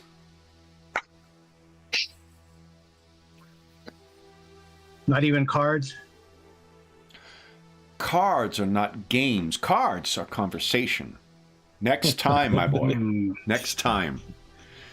And she, unless there's anything else, she does actually send you off with a fair bit of food. It seems as if she's done the same thing to them as well. So there is a little bit of a gift bag, of food and whatnot that she's sending you on your way with, which is typical. Allie, you would know this. Yeah, that's wonderful. Then you guys are heading back. If you did think to mention that you do have someone among your party who is of the more cultured set, she will send a plate back for the doctor. Yes, probably. I mean, it was a long conversation, and I probably would have spent some time visiting with my friend and telling her about the crew. Well, you guys went to the, that Dr. Ilias went to the opera on, Right. So he, I tell us if we got this wrong, David, but everything I've come to know about Dr. Ilias suggests that he does have a refined palate. Oh, absolutely. Yeah. So then you will be returning back with a proper meal, and it's probably secured in some kind of hot and cold system that would be available in the Traveler universe as well. So it's going to be arriving in as table ready condition as it could have been. So then, Anchor and Allie, you have left the Bonum, and you are on your way back to the... you guys were staying at a hostel, were you not? Well, So I think yeah, you guys we chose were. not to stay on the ship initially, right? Yeah, I think that's right. Yeah, Yeah. I think so. So then let's assume you're all meeting back up at that. Again, making your way through the crowd that is always present on King Oleb's palace. Allie and Anchor, you have access to your crew members on the comm buds, of course. But do you have any chit chat that comes out on the way back?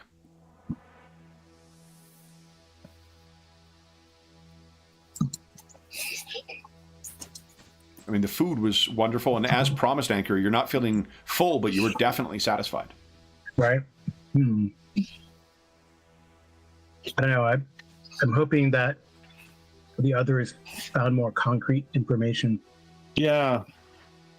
We have a lot of circumstantial evidence, but So, Does he make good points? Don't tell Captain Gunn.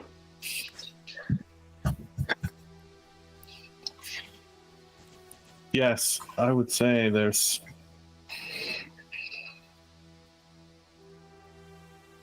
definitely seems to be some validity to the fact that our governments need not have been at war for so long. So that maybe is the last thing spoken before you guys return back. Dr. Ilias, you coordinate back from the ship. Laris, and you and Yuri return back to your quarters. So we'll assume all of you guys are meeting up in one of your, maybe there's like an adjoining room kind of situation where you've got like a big enough, it's probably not big enough for the 5 of you to be sitting around in it, but you're gonna be able to make do with, it's not gonna be cramped. You're not meeting in like a coffin hotel, kind of situation. So, what is the debrief?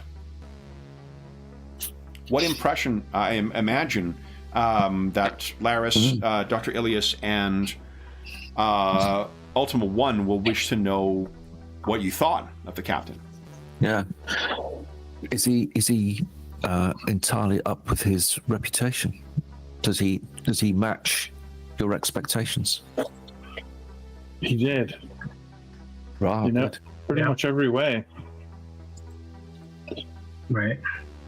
But so what's the story? I mean, is he with the Zodani? Is he an old Imperial hero, as his records suggests?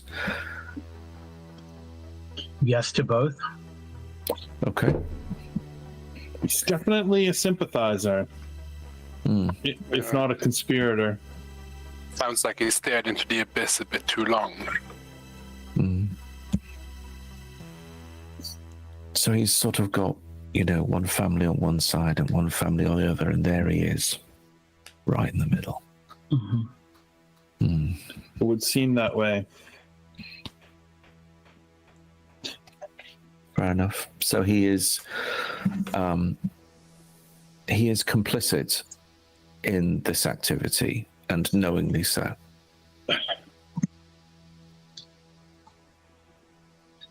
Well, he does have. I was curious, right? He definitely was an adversary in conflict, right? Fourth Century War, but Yeah. he did talk about the order of Jordani society and for the good of society.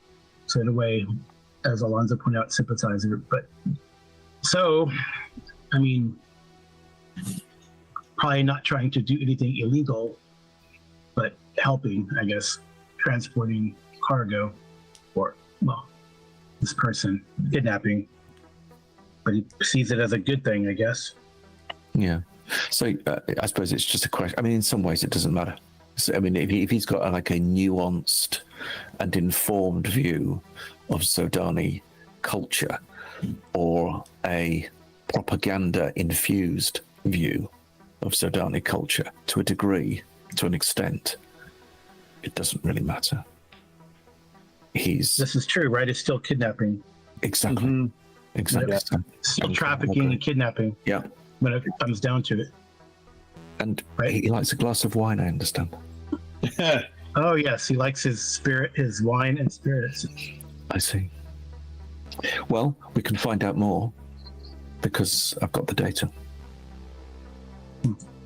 Well, that's good news. Well, yeah, and really, we needed Dr. Ilias doing that. I mean, it's master spy stuff. It's not really my thing, but never mind. You did very well. It's a soothing cup of chamomile tea to help with the. That's very nice. Appreciated. Oh, and I brought food. I brought leftovers. Oh yes. Oh, nice. Yeah, and a special plate for you, even, Dr. Elias. Wow. Oh, yeah. Fantastic. Thank Nice one. So can we mine the data and just understand what it's telling us? Have you got time for that? You do. It is, I think, 3 more days until There's still not clear when the Jordani will be here, but the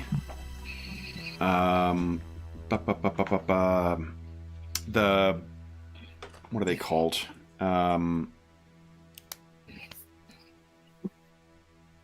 Peerless Passage will be here in 3 days.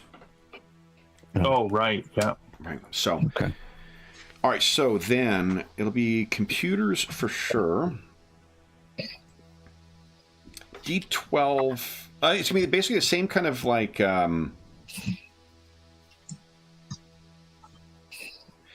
D10 with D6 hours of time to go through it. So, or difficulty 10, not D10, but I'm just calling it all sorts of, like every game other than what Traveler calls it. So, you're going to make a saving throw against Death Ray for, no. It is, so difficulty is going to be 10, D6 hours for that. If you want to speed it up, it'll be D6 times 10 minutes against a DC of 12. We've got the time. I'll take my time to Take get your time? to Okay. correctly. Go ahead and give us a like. Oh, which means actually you could take D6. Sorry, D6 times 10 hours at a DC 8. Oh, okay. I'll do that. Okay, that wasn't Snake Eyes, was it? No. Okay. No. And that's without a boon. But let me go. So 1d6, yeah. 1d6. Yes. Yeah. To make Times that 10 8. hours. So it'll be 1d6 times 10 for. Can I do that? Let's see if how that resolves. There you go. Okay. Yeah, 30 hours. So yeah, it'll take a little while for it to process, which means you're going to have another day to kill here while this is collating. What do you guys make? Oh, one upside is Laris has a full sort of first-hand experience with the accessing the Bonhomme, and you know that a weak point in their security is their what do you call it? Their cargo bay. Yeah, the cargo lift. Cargo lift, thank you. Yeah.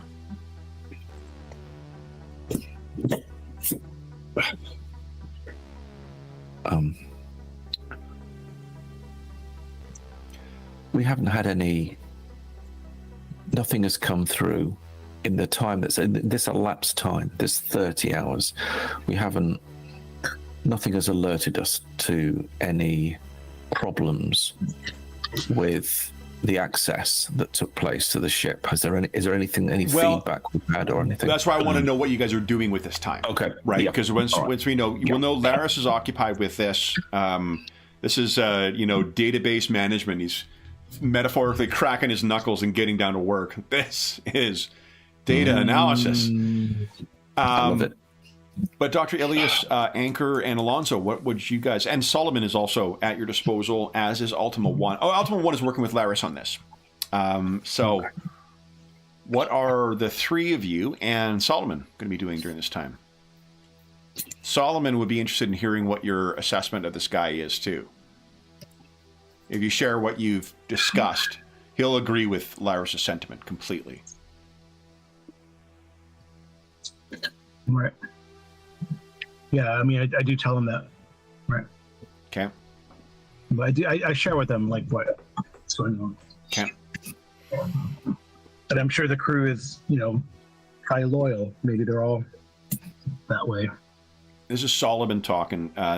You said they all left at the same time, or are otherwise family?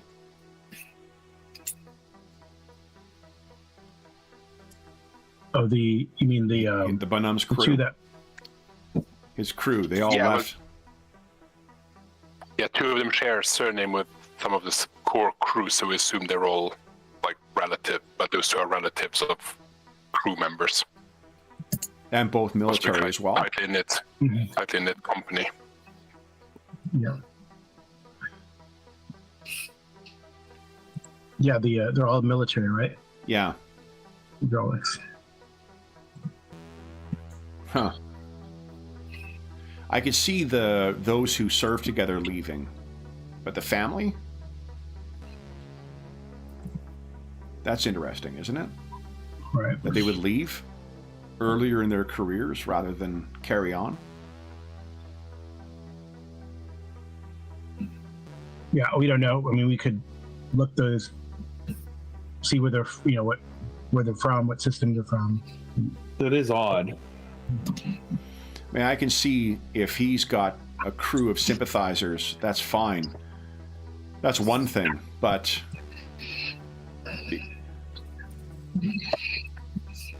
does the Imperial Navy let family members serve? I can tell you, I happen to notice noble titles are not referenced in naval things. They expressly prohibit that stuff, which would make me think you typically don't allow, like, the kind of nepotism you might see. While it may be present, you wouldn't typically want people serving alongside family members. So it'd be very unusual. I mean, the military. Yeah, in the military, you wouldn't have them serve alongside each other. Right? In which case, the two family members of the two ones who seem to share a family name with someone else, they were likely serving elsewhere when they left.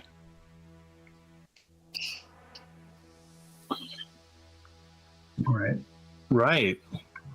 That would make sense. In which case, why did the family leave too?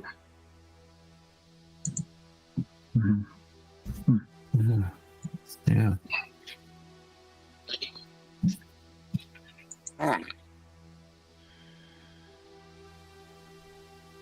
Interesting. Why would they? Yeah, you might have to look into naval records, see what's going on with them. But that's probably hard to come by out here. Most definitely. I'd keep an eye on them while we're doing this. See what they're doing, getting on and off. They've been spending a lot of time on the ship. Right. Maybe we can watch their activity a little bit. Yeah. Now, and he adjusts his hat in black and white still. Yeah. Finally, something I can help with.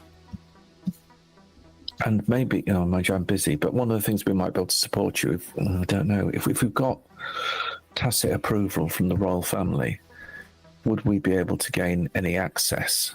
Either ask them to do, sort of like camera surveillance on them as well to support you, Solomon, or give us access to the sort of public and the sort of public cameras that might be in situ, just to give you like a running view of them as well. It might provide you with the support of any activity you do. I don't know.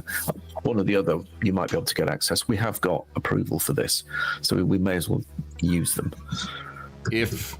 And he kind of holds up his device, I think his, I picture his world as kind of like a tech level 10, so like more advanced in our modern day, but not like, the kind of crazy tech that that we see in common traveler ships and things like that would be advanced as far as his people are concerned.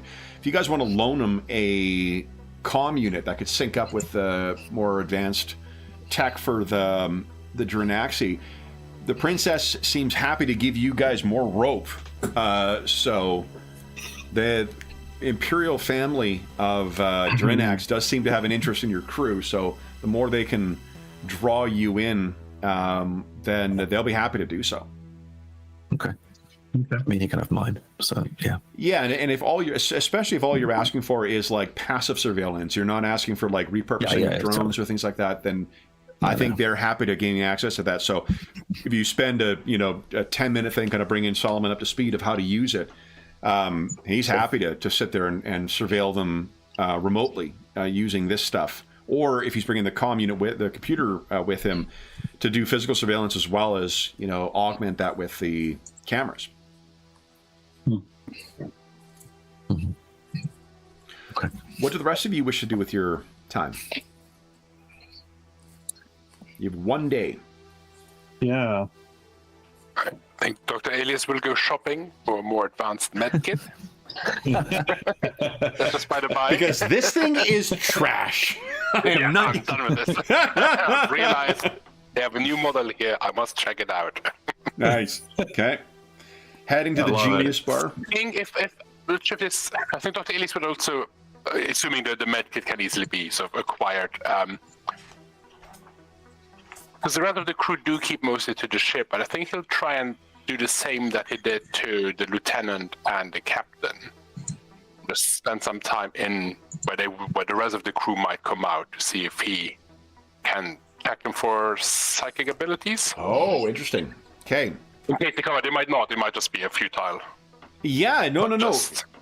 I mean, like the you did see, like, I think it's pretty easy, especially as fellow travelers, that it's easy to get to observe what the feeling of kind of cabin fever is, right? Where if you're only able to get out of the ship a minimum of like once every 9 days, assuming you're constantly traveling and then getting out, when you have the opportunity to get out of the ship and move around, you probably want to take yourself, take the advantage of that, especially if it's breathing fresh air the way you would be on the floating palace. So I think there's a really good chance. Give us a 5d6 roll, Dr. Elias. Please.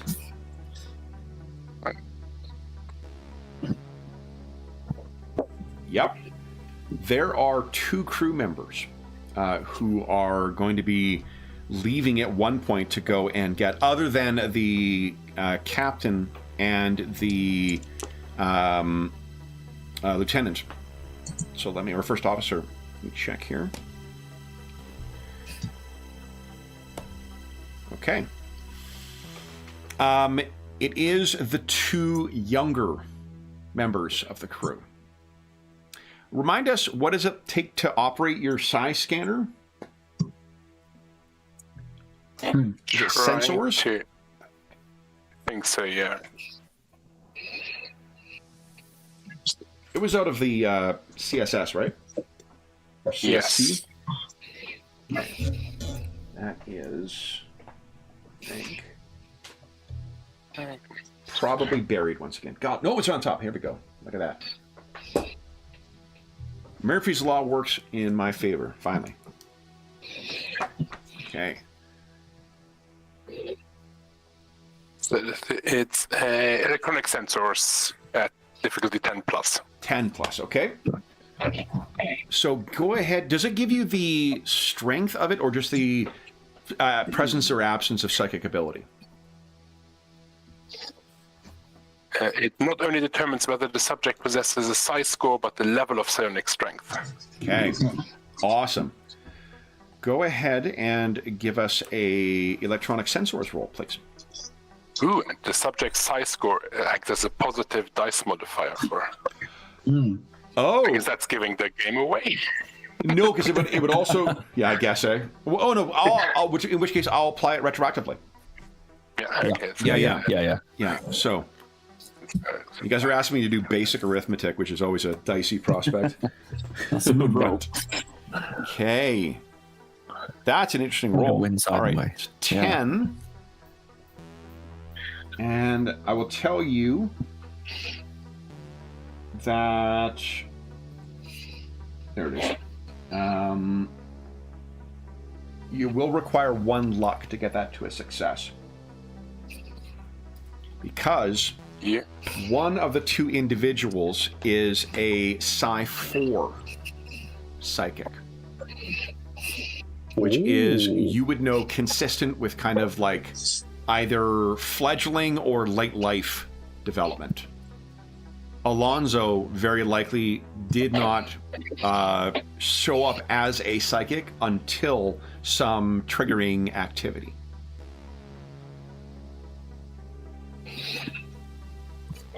That may very well have been what happened with this individual.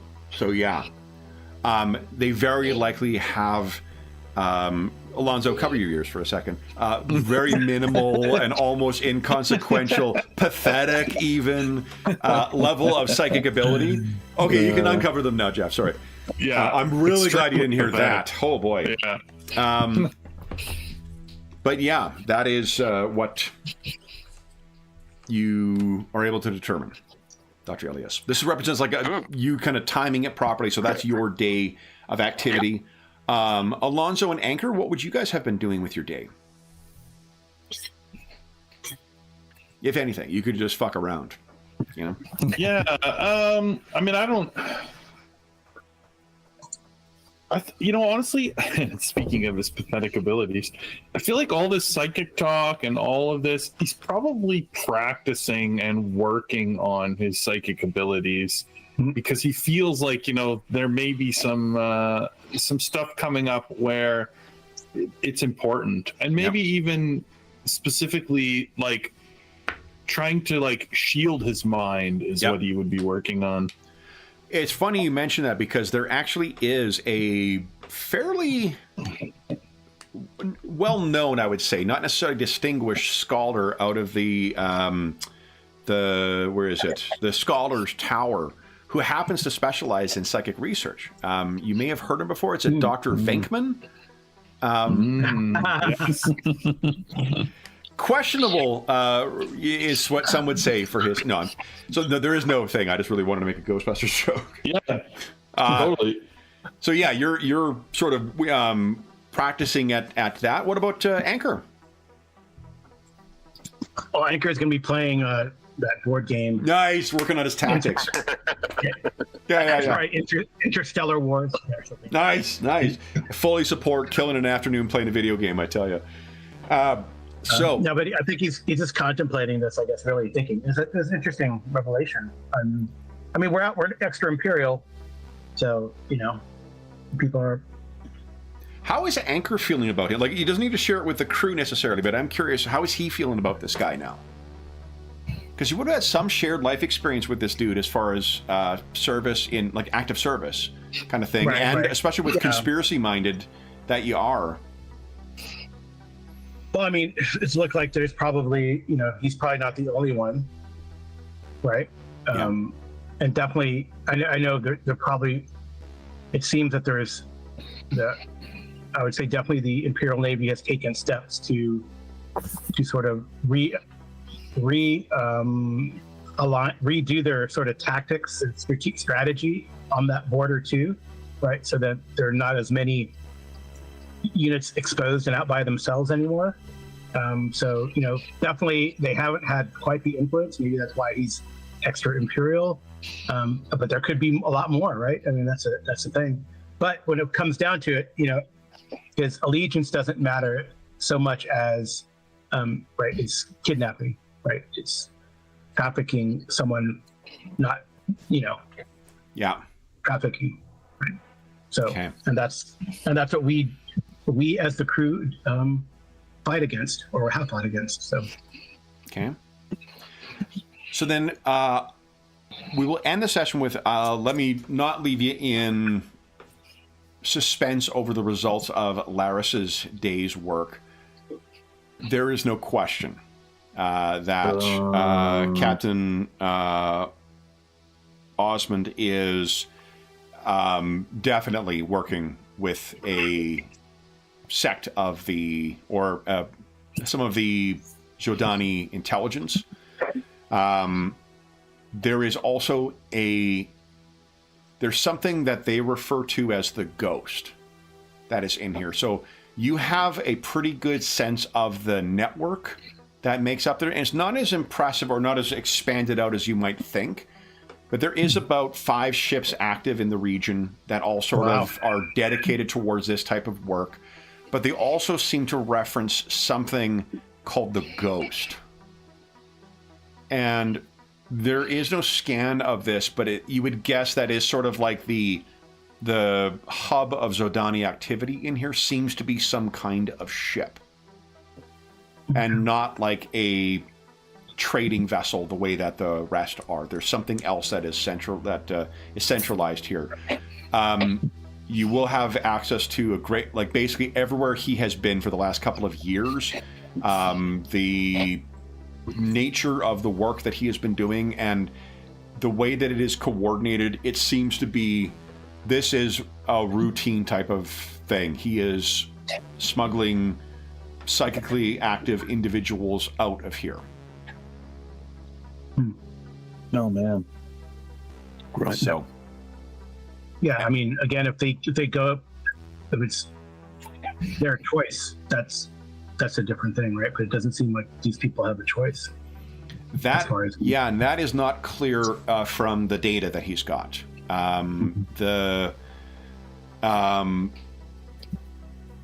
You might think they have a choice. You might think he's doing something good. He has a family relative, or if his crew has someone who's a psychic, he might be doing this out of the goodness of his, trying to help these people. He doesn't know that they're all brainwashed into.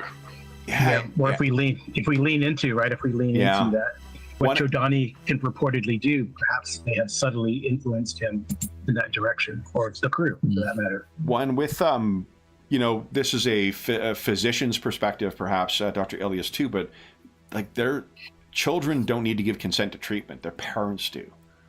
So there may be a perspective for the children that they're not in a position to say one way or the other who they should or should not be with. That's a pretty abysmal way of thinking of it, but it is possible that is one way of justifying that. Some people may be going along willingly, some people not. And in particular for kids, they're just not given a consideration as to what they don't know what would be best for themselves. Right. So, we definitely should let the palace know. Well, that'll be a decision for you guys to discuss over. We should let the palace know. So, but that'll bring us to the end of today's session, guys. So everyone gets 1 XP, and that I assume will be going towards like deception and Tactics. Yeah, tactics, exactly. All right, let's bring us back to our main page here. And then for those listening at home, thank you so much for joining us for part 9 of our Pirates of Drinax leg of our campaign. As is always the case, if you have any comments, questions, or concerns regarding the session, the campaign, or the game we're playing, please don't hesitate to leave a comment in the comment section down below, and I'll endeavor to reply in a timely fashion. There's also a link down below to the Dungeon Musings Discord server where all of us are active, and we have channels there dedicated to this campaign, most of the campaigns we run on the channel, as well as most other games we run. There's like Find a Group, GM discussion, virtual tabletop chat. There's a terrific, helpful, knowledgeable, and friendly community that has built up over the years over there, and you're more than welcome to join us. There's also a link down below. Oh, I should also mention that if you have not been aware, or if you're listening around this time, we've been running a Traveler Adventure on our Wednesday sessions as well, too, called Care Package. So if you want to see more play or more... actually, Jeff is the only common feature in that campaign, but Jeff is playing the role of a physician in that one, set in the Spinward Marches. So if you are interested in seeing another crew on the channel, the Care Package campaign has been running for 6 sessions now. Nice. So we also have, let's see here, there's also a link down below to our friends at Noble Knight Games. Noble Knight Games is the preeminent unionized retailer of hard-to-find and out-of-print RPGs in North America. Not only do they have an incredible selection of new role-playing games, board games, and card games, they have an unmatched selection of hard-to-find and out-of-print RPGs, including, say, I don't know, the Dark Eye role-playing game published by Ulysses Spiegel. There is, if you make a purchase of $10 or more through their website, be sure to enter the code Happy Muse Year. It's in the description of the video, easier to type than it is to say, and it'll save you 10% on any purchase of $10 or more. That'll change as of April 15, 2025. So if you're listening to this after that time, just come back to one of our more recent videos. You'll see what the current discount code is there. Last thing I will say is a huge thank you to our stalwart travelers. So Graham, David, Carl, and Jeffrey, thank you so much for such an excellent session. A dinner party and a burglary. Who would have thought it would make for such a very, very quick session? We'll be back in 2 weeks' time, back on the Flying City of, or Flying Palace of King Oleb. But until then, we hope that we gave you a few hours to take your mind off the troubles of our world and think about the troubles that our heroes, our travelers, are uncovering. And until we see you again, stay safe, stay healthy, and happy gaming.